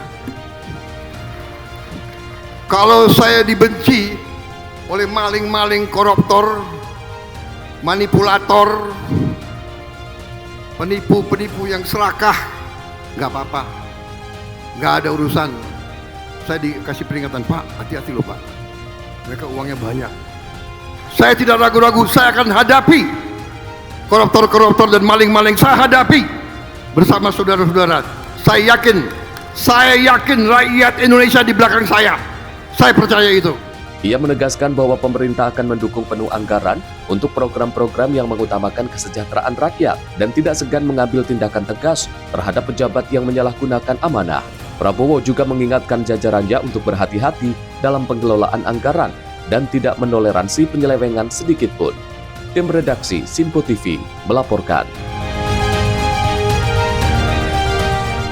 Masih dalam agenda kepresidenan di mana Presiden Prabowo Subianto menegaskan kembali komitmennya terhadap program makan bergizi gratis. Program ini ditargetkan mampu menekan angka kerawanan pangan hingga 0% dan memenuhi 100% kebutuhan gizi masyarakat.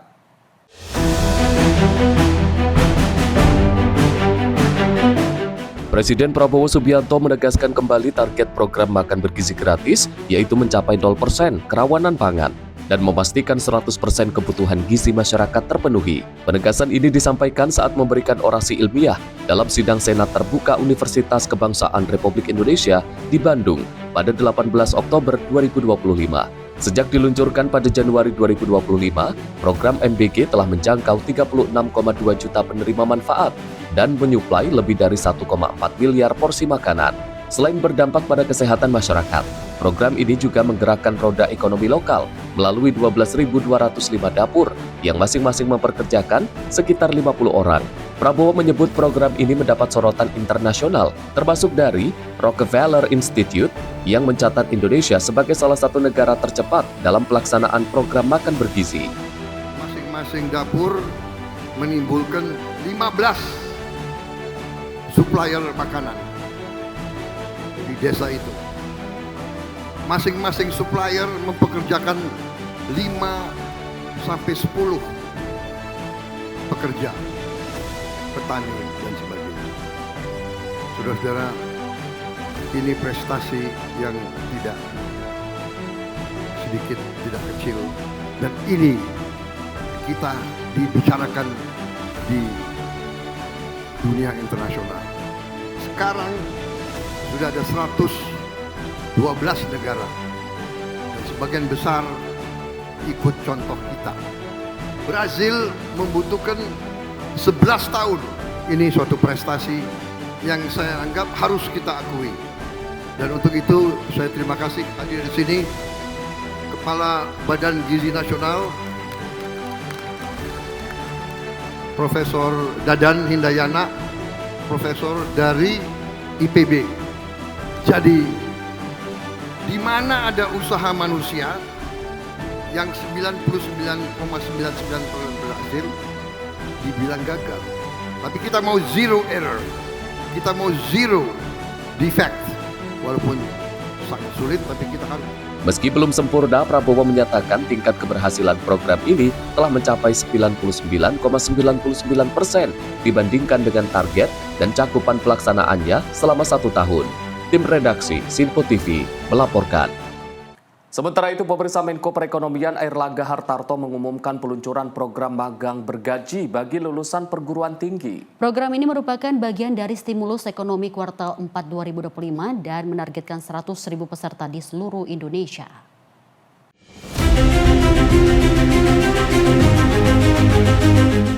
Dalam konferensi pers di kantor Pos Indonesia Cikini, Jakarta pada 17 Oktober, Menteri Koordinator Bidang Perekonomian Airlangga Hartarto menyampaikan bahwa pemerintah secara resmi meluncurkan program magang bergaji untuk lulusan perguruan tinggi. Program ini merupakan bagian dari stimulus ekonomi kuartal 4 tahun 2025 dan merupakan arahan langsung Presiden Prabowo Subianto guna memperluas kesempatan kerja serta meningkatkan kesiapan tenaga kerja muda di dunia industri. Program ini menargetkan 100.000 peserta hingga akhir tahun dengan dukungan dari 1.666 perusahaan yang menyediakan lebih dari 26.000 lowongan. Gelombang pertama dimulai pada 20 Oktober 2025 dengan 20.000 peserta. disusul gelombang kedua pada bulan November. Para peserta akan menerima uang saku bulanan sesuai standar upah daerah, serta jaminan sosial berupa jaminan kehilangan pekerjaan dan jaminan kematian. Per hari ini jumlah perusahaan yang mendaftarkan dan menyiapkan posisi kerja ada 1.666 perusahaan. Posisi yang ditawarkan adalah 26.181 lowongan dan jumlah pelamarnya adalah 156.159 orang. Tujuannya agar memberikan pengalaman kerja bagi para lulusan baru, fresh graduate di dunia, baik itu di dunia usaha, industri, dan BUMN, termasuk lembaga pemerintah dan Bank Indonesia. Program ini untuk mendorong penciptaan lapangan kerja produktif di berbagai sektor. Peserta magang ini gelombang pertama sebanyak 20.000 orang dan ini sudah dibuka dan mulai bekerja tanggal 20 Oktober ini. Kemudian bulan depan akan dibuka kembali dan ditingkatkan menjadi 80.000 peserta magang dan seluruh peserta magang diberikan uang saku per bulan yang besarannya sama dengan uang saku daerah, kabupaten, dan kota. Dan di samping itu juga mendapat iuran untuk jaminan kehilangan kerja dan JKM. Dan itu tidak memotong uang saku yang diberikan oleh pemerintah. Beberapa perguruan tinggi seperti Universitas Indonesia, Universitas Negeri Jakarta, dan Universitas Pancasila turut dilibatkan dalam seleksi peserta serta penyusunan kurikulum pelatihan.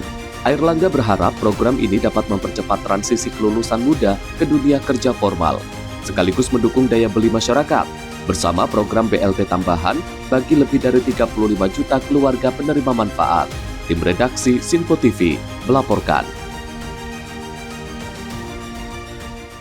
Kita lanjut informasi dari Menteri Sekretaris Negara Prasetyo Hadi yang menyebut program magang nasional untuk fresh graduate bergaji UMP menelan anggaran 1,4 triliun. Program ini ditargetkan menjangkau 100.000 peserta sebagai upaya pemerintah memperluas lapangan kerja.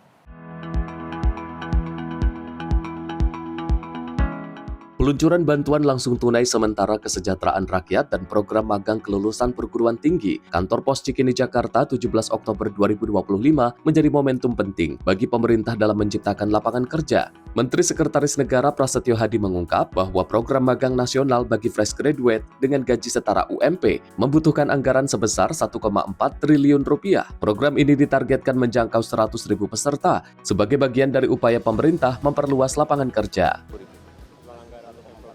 1,4 kurang lebih sekitar 1,4 triliun. 1,4 triliun. Itu ditambah sama yang sebelumnya?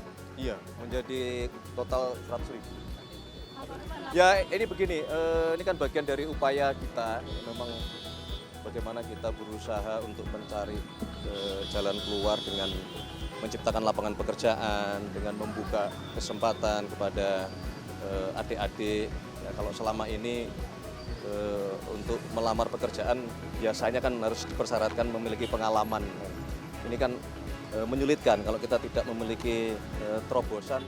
Pada gelombang pertama, 20.000 fresh graduate telah mengikuti program ini. Menko Perekonomian Airlangga Hartarto menambahkan bahwa peserta magang tidak hanya menerima gaji, tetapi juga mendapatkan jaminan kehilangan kerja dan jaminan kematian melalui BPJS Ketenagakerjaan. Kemudian bulan depan akan dibuka kembali dan ditingkatkan menjadi 80.000 peserta magang dan seluruh peserta magang diberikan uang saku per bulan yang besarannya sama dengan uang saku daerah, kabupaten, dan kota.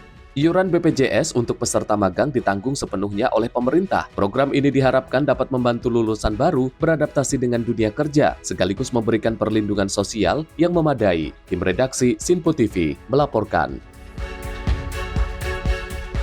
Presiden Prabowo Subianto menegaskan peran penting koperasi dalam distribusi hasil pertanian dan perikanan. Ia juga mendorong penghapusan utang lama petani dan pelaku UMKM untuk menggerakkan ekonomi rakyat. Presiden Prabowo Subianto menegaskan komitmennya untuk memperkuat peran koperasi sebagai garda depan distribusi hasil produksi rakyat, terutama dari sektor pertanian dan perikanan. Dalam Forbes Global CEO Conference 2025 di Jakarta, Prabowo menyampaikan bahwa koperasi desa akan dijadikan pusat distribusi panen, bukan sekedar tempat simpan pinjam. Ia menekankan bahwa koperasi harus dilengkapi dengan fasilitas modern, termasuk armada transportasi sendiri, agar hasil tani dan tangkapan nelayan bisa langsung terserap pasar. Upaya ini dinilai penting untuk menghindari pembusukan hasil panen, serta meningkatkan efisiensi distribusi pangan di desa-desa. Bullish, I'm very optimistic. So we will now get fresh increase of protein from the fishing villages. We will send it to our cooperatives because I'm also building, we have already established 81,000 village cooperatives. And each village cooperative will have their own warehouse, cold storage, will have their own mini supermarket, their own village drugstore, village clinic, etc., etc., etc. And each cooperative will be given financing to buy 2 trucks. So all their produce will be sent to the market, and there will be no more stories of, "Sir, our harvest is rotting, nobody's coming, da da da da da da." Yeah, so I think this is going to be an exciting time for Indonesia. I'm excited, and because I'm seeing this dream, this concept turning into reality as we sit here today. Selain itu, Prabowo juga menyoroti pentingnya penghapusan utang lama para petani dan pelaku UMKM. Ia menilai banyak di antara mereka masih terbebani pinjaman puluhan tahun lalu dan sulit mengakses pembiayaan baru. Langkah penghapusan utang ini disebut sebagai bagian dari strategi besar untuk menggerakkan kembali ekonomi rakyat kecil dan mendorong kesejahteraan mereka. In my campaign, a lot of these representatives from the farmers and from the small business came to me and, "Sir, we can't get any new loans because our debt of 25 years ago is still in the books of the banks." So I called some of the bankers, we discussed, and basically I understood that actually in the banks, right, after 25 years, most of these banks have been written off already in the books of the banks. So of course there are the conservative bankers who said, "No, sir, we cannot, what example will it give for the other lenders, borrowers, right?" So I said, these people, 25 years, they cannot pay back because of bad weather, because of natural disaster, etc., etc. No way can they pay back. So to be realistic, I said there is such a thing as forgiveness. So I said, we forgive the debt. Tim redaksi Sinpo TV melaporkan. Pemirsa, masih dalam agenda kepresidenan di mana Presiden Prabowo Subianto menegaskan kembali komitmennya dalam memberantas praktik ilegal yang merugikan negara. Dalam setahun kepemimpinannya, ribuan tambang dan jutaan hektar sawit ilegal berhasil ditindak. Prabowo dalam dialog A Meeting of Minds dengan Chairman Forbes Media, Steve Forbes, mengungkap bahwa pemerintah berhasil membongkar 1.000 tambang ilegal dan merebut kembali 5 juta hektar kebun sawit ilegal dalam 1 tahun masa kepemimpinannya. Ia menegaskan bahwa pencurian kekayaan negara tidak bisa dibiarkan dan harus dihentikan melalui penegakan hukum yang tegas. Pernyataan tersebut disampaikan dalam ajang Forbes Global CEO Conference 2025 yang digelar di Jakarta pada Rabu 15 Oktober 2025. Prabowo menyebut setelah sektor tambang, pemerintah juga telah mengambil alih perkebunan sawit ilegal melalui proses hukum di pengadilan. Ia menegaskan komitmen pemerintah untuk menertibkan pengelolaan sumber daya alam yang melanggar aturan. Menurut Prabowo, langkah ini merupakan bagian dari upaya besar negara untuk memulihkan kerugian akibat praktik ilegal dan menghentikan kebocoran kekayaan nasional. I came into 2 islands of Indonesia, Bangka and Belitung, and we got a report there were 1,000 illegal tin mines, 1,000 on these 2 islands.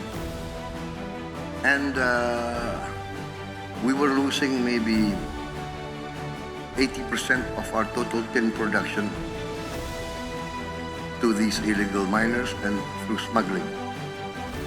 And I said this has to stop. The case is the government now must enforce the law. And I'm determined to enforce the law, and I'm determined that the Indonesian government must be respected by everybody. The law is the law, regulations are regulations. Those who violate the law will have to deal with the law. So that's as simple as that. What I mean is, we are recovering a lot of assets. Recovering a lot of assets. Tim redaksi Simpo TV melaporkan. Pemirsa, informasi lainnya akan kami hadirkan usai jeda. Tetaplah bersama kami di Menyapa Indonesia Pagi.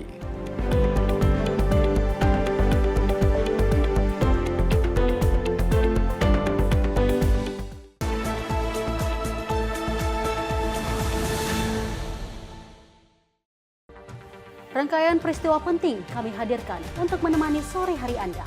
Regulasi penyiaran yang dinilai peringatan Bastille Day di Play. Pramono menegaskan Pemprov DKI dalam keadaan selamat di atas. Mengabarkan berita yang relevan dengan kondisi hari ini sebagai rujukan informasi menjelang malam tiba. Yang menyelundupkan kokain yang Menteri Pertanian menyampaikan tindak pidana perampokan dan pembunuhan. Lakukan langkah pengawasan secara langsung. Jangan lewatkan dalam Menyapa Indonesia Petang Setiap hari hanya di Simpo TV.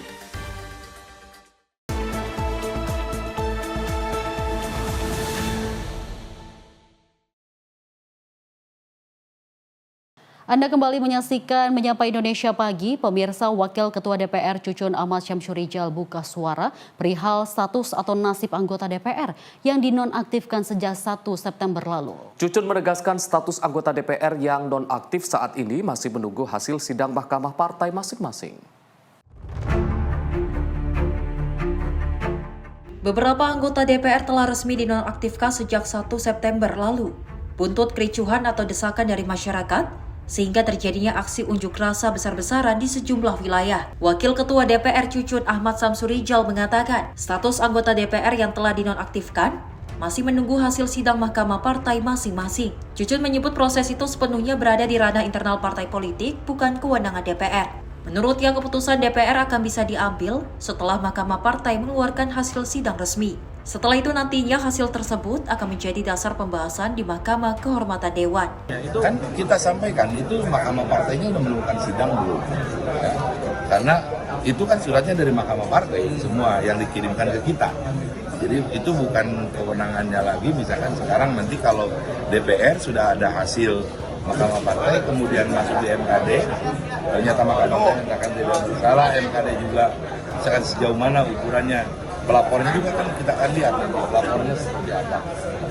Ini nanti ada Mahkamah Partai memberikan satu resume daripada hasil pemeriksaan. Dari Jakarta, Fahrizal, Ahmad Amin, Simpo TV melaporkan. Kita beralih ke informasi ekonomi. Pemirsa, harga emas yang naik terus-menerus menjadi sorotan publik dan dari Komisi 6 DPR RI. Dan bukan hanya karena nilainya yang terus naik, namun juga karena tanggung jawab besar yang melekat di baliknya. Melonjaknya harga emas dunia membuat harga emas batangan produksi Antam kembali mencatatkan rekor tertinggi sepanjang masa all-time high pada Rabu 8 Oktober 2025, yaitu mencapai Rp2.296.000 per gramnya, yang berarti terjadi penguatan sebesar Rp12.000 jika dibandingkan dengan hari sebelumnya. Dalam rapat bersama antara Komisi 6 DPR RI dengan Direktur Utama Antam, Ahmad Ardianto, menyampaikan bahwa salah satu kendala yang dialami Antam ialah karena kesulitan menyimpan emas, yang dimana akan menyebabkan tidak adanya perputaran uang secara langsung dalam nominal modal yang besar. Menanggapi hal tersebut, anggota Komisi 6 DPR RI, Kawenda Lukistian, meminta agar PT Aneka Tambang Tbk atau Antam memiliki komunikasi yang lebih baik, transparan, dan akuntabel. Mengingat dana tunai dalam jumlah besar yang Antam miliki juga diiringi dengan tanggung jawab yang besar. Ini Antam ini kan pernah ada cash yang besar sekali. Betul. Kita sama-sama paham. Hampir 3,3 T di sana kan. Ya kan, 3,3 T lebih.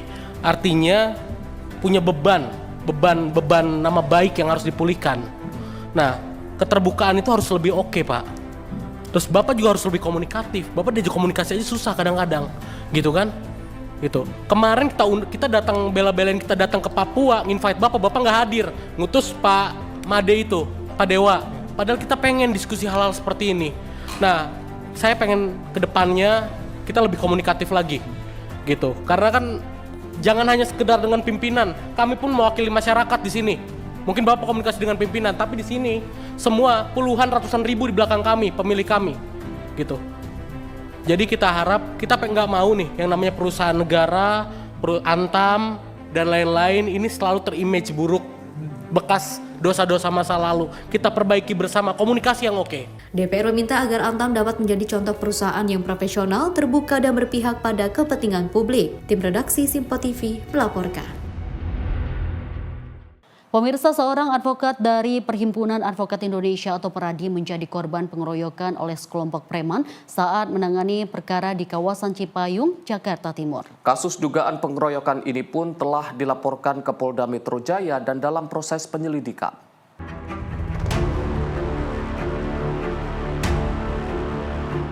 Seorang advokat bernama Peter L. menjadi korban pengeroyokan oleh sejumlah preman di kawasan Cipayung, Jakarta Timur beberapa waktu lalu.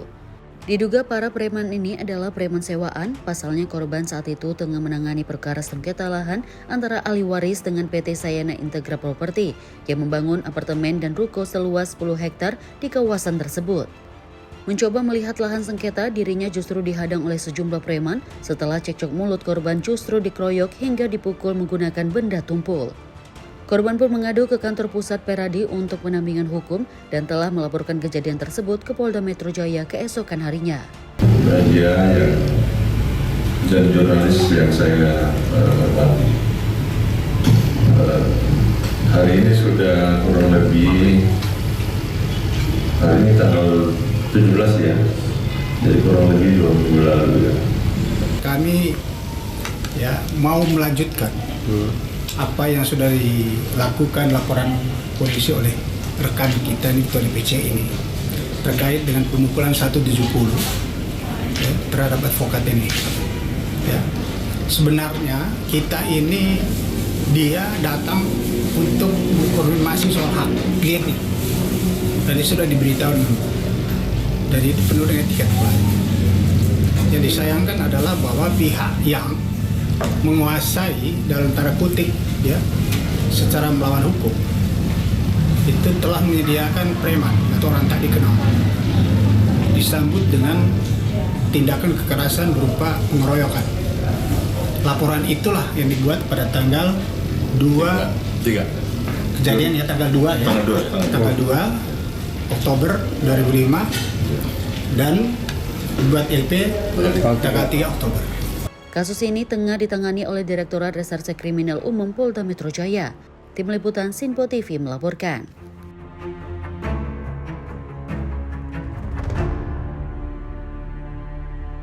Kita beralih ke informasi lain, pemirsa. Kapal kayu KM Sarana Perkasa yang mengangkut BBM jenis minyak tanah terbakar di perairan Pulau Gunung Api, Pulau Banda Neira, Kabupaten Maluku Tengah pada Kamis 16 Oktober 2025. Seluruh anak buah kapal yang berjumlah 8 orang berhasil diselamatkan tim SAR gabungan. Sebuah kapal angkut bahan bakar minyak atau BBM terbakar di perairan Pulau Gunung Api, Banda Neira, Kabupaten Maluku Tengah, Maluku, pada Kamis 16 Oktober 2025.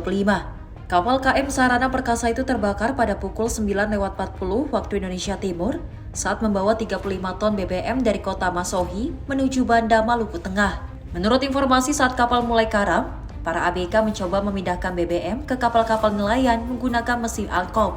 Namun naas selang mesin terputus yang menimbulkan percikan api dan memicu kebakaran kapal sekitar pukul 10.30 waktu Indonesia Timur. Tim SAR yang tiba di lokasi pukul 10.55 waktu Indonesia Timur langsung mengevakuasi korban dalam keadaan selamat ke Pulau Banda Neira dan Pulau Hatta, Kabupaten Maluku Tengah. Tim redaksi Simpo TV melaporkan. Pemirsa, puluhan jurnalis yang selama ini meliput di gedung Pentagon memilih menyerahkan ID akses dan meninggalkan tempat kerja mereka. Keputusan ini diambil setelah Menteri Pertahanan Pete Hegseth menerangkan aturan peliputan baru yang dianggap membatasi kebebasan pers. Suasana di gedung Pentagon mendadak berubah pada Rabu 15 Oktober 2025 saat puluhan jurnalis terlihat mengemas barang-barang mereka, menyerahkan ID akses, dan keluar dari gedung pertahanan Amerika Serikat. Mereka menolak untuk menandatangani aturan baru yang diterbitkan oleh Menteri Pertahanan Pete Hegseth. Dalam aturan tersebut, jurnalis hanya diizinkan melaporkan informasi yang sudah mendapat persetujuan langsung dari pihak Pentagon. Baik informasi yang rahasia maupun yang umum, semuanya wajib melalui proses penyetujuan terlebih dahulu. Bila melanggar, para jurnalis bisa sewaktu-waktu kehilangan izin akses atau diusir dari gedung Pentagon. Kebijakan baru ini mendapat penolakan luas dari berbagai media nasional. Secara terbuka menyatakan tidak akan menandatangani ketentuan yang mereka nilai membatasi kebebasan pers. Sebagian jurnalis terlihat membawa dokumen, foto, dan peralatan kerja dari meja mereka sebelum meninggalkan gedung pertahanan tersebut. Sebagian di antara mereka mengungkapkan kesedihan karena telah bekerja di Pentagon selama bertahun-tahun, namun memilih prinsip kebebasan informasi di atas akses fisik. Beberapa media menilai kebijakan ini sebagai spoon feeding atau upaya untuk mengendalikan berita dan membatasi informasi hanya sesuai kepentingan pemerintah. Menhan Hegseth membela kebijakannya menyebut aturan baru itu sebagai prosedur umum untuk menjaga kerahasiaan nasional. Namun para pewarta menegaskan langkah tersebut adalah bentuk pembungkaman pers yang belum pernah terjadi di dalam Departemen Pertahanan modern. Dari kebijakan tersebut ada beberapa media yang memilih untuk menandatangani persetujuan dan mempertahankan akses di dalam gedung. Sementara itu sebagian besar jurnalis menegaskan akan tetap melakukan peliputan terkait pertahanan nasional, meski tanpa akses langsung ke dalam gedung. Mereka menyatakan akan terus menjaga peran media sebagai pengawas kekuasaan, walau dengan keterbatasan akses informasi. Tim redaksi Sinpo TV melaporkan. Pemirsa, truk bantuan dan BBM terlihat memasuki sisi Mesir dari perbatasan Rafah pada Rabu 15 Oktober 2025 pagi waktu setempat. Hal ini terjadi setelah Israel membuka kembali perbatasan dan mengizinkan pengiriman bantuan untuk Gaza. Truk-truk bantuan dan BBM terlihat memasuki sisi Mesir dari perbatasan Rafah sejak pagi hingga sekitar tengah hari. Sebelumnya pada Selasa 14 Oktober 2025 malam, Israel mengumumkan akan menutup perbatasan dan membatasi bantuan kemanusiaan ke Gaza. Keputusan itu dilatar belakangi oleh kegagalan Hamas menyerahkan jenazah Sandra. Namun pada Rabu pagi, pemerintah Israel mengubah keputusan dan membuka lagi penyeberangan Rafah. Keputusan tersebut terjadi setelah Hamas menyerahkan kelompok kedua jenazah Sandra. Perjanjian gencatan senjata antara Hamas dan Israel mulai berlaku pada Senin 13 Oktober 2025 yang juga melibatkan penyerahan Sandra dan tahanan Palestina. Tim redaksi Sinpo TV melaporkan. Sementara itu, pemirsa, sebuah ledakan mobil mengguncang kawasan komersial Guayaquil, Ekuador pada Selasa 14 Oktober 2025 malam waktu setempat. Ledakan terjadi di depan pusat perbelanjaan Mall del Sol dan menyebabkan 1 orang tewas serta sedikitnya 26 orang terluka.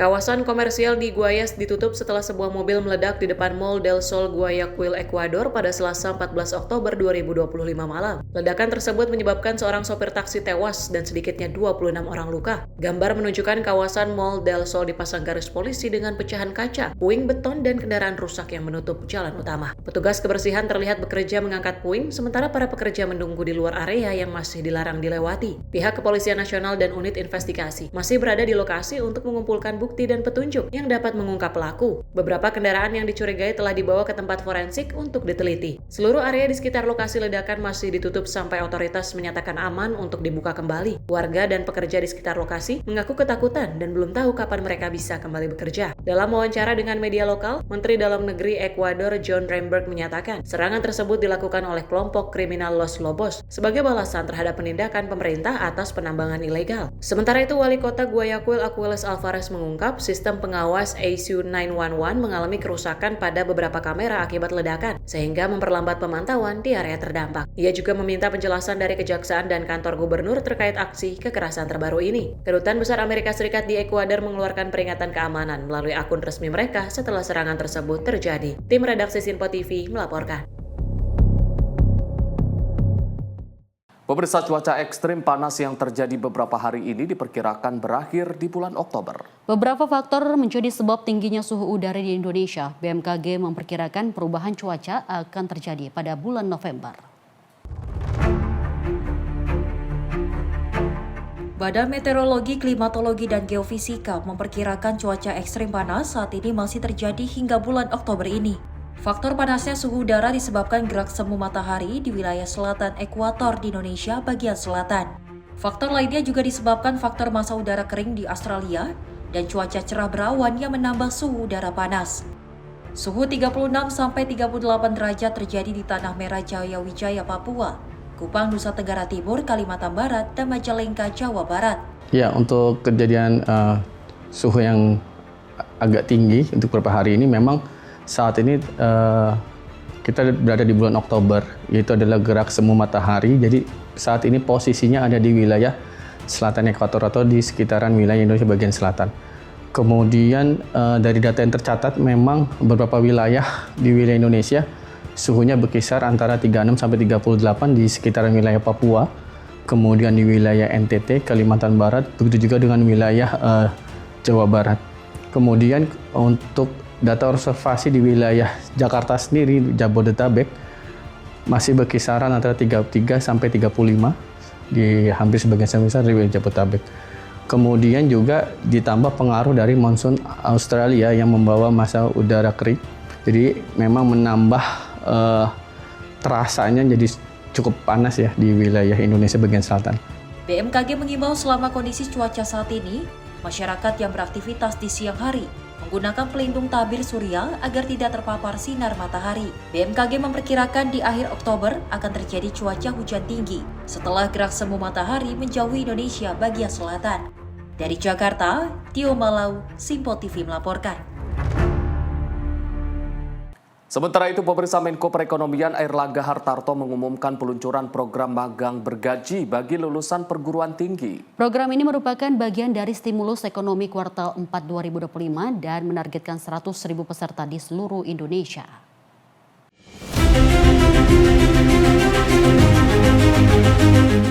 Dalam konferensi pers di kantor Pos Indonesia Cikini, Jakarta pada 17 Oktober, Menteri Koordinator Bidang Perekonomian Airlangga Hartarto menyampaikan bahwa pemerintah secara resmi meluncurkan program magang bergaji untuk lulusan perguruan tinggi. Program ini merupakan bagian dari stimulus ekonomi kuartal 4 tahun 2025 dan merupakan arahan langsung Presiden Prabowo Subianto guna memperluas kesempatan kerja serta meningkatkan kesiapan tenaga kerja muda di dunia industri.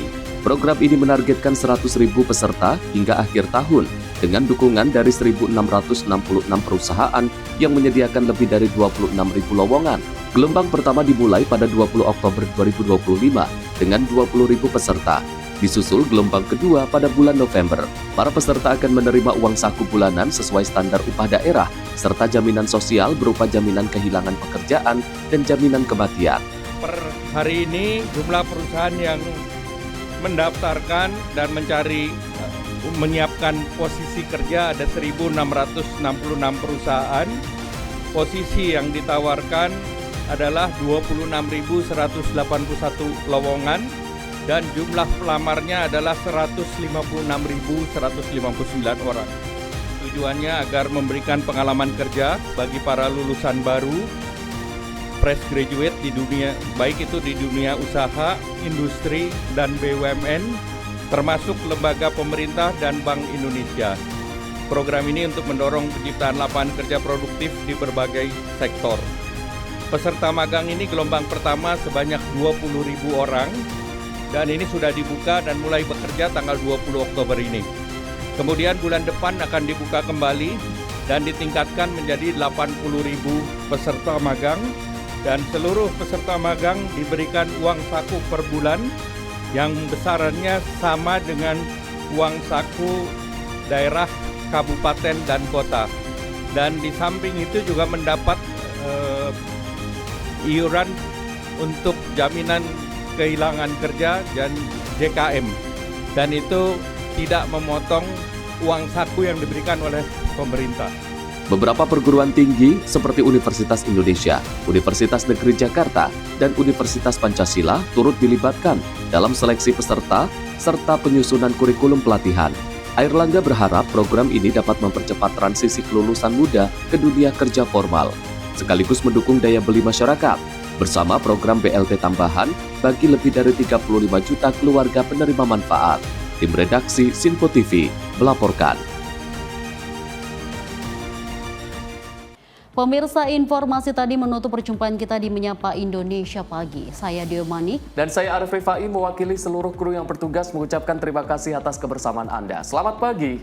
Sampai jumpa.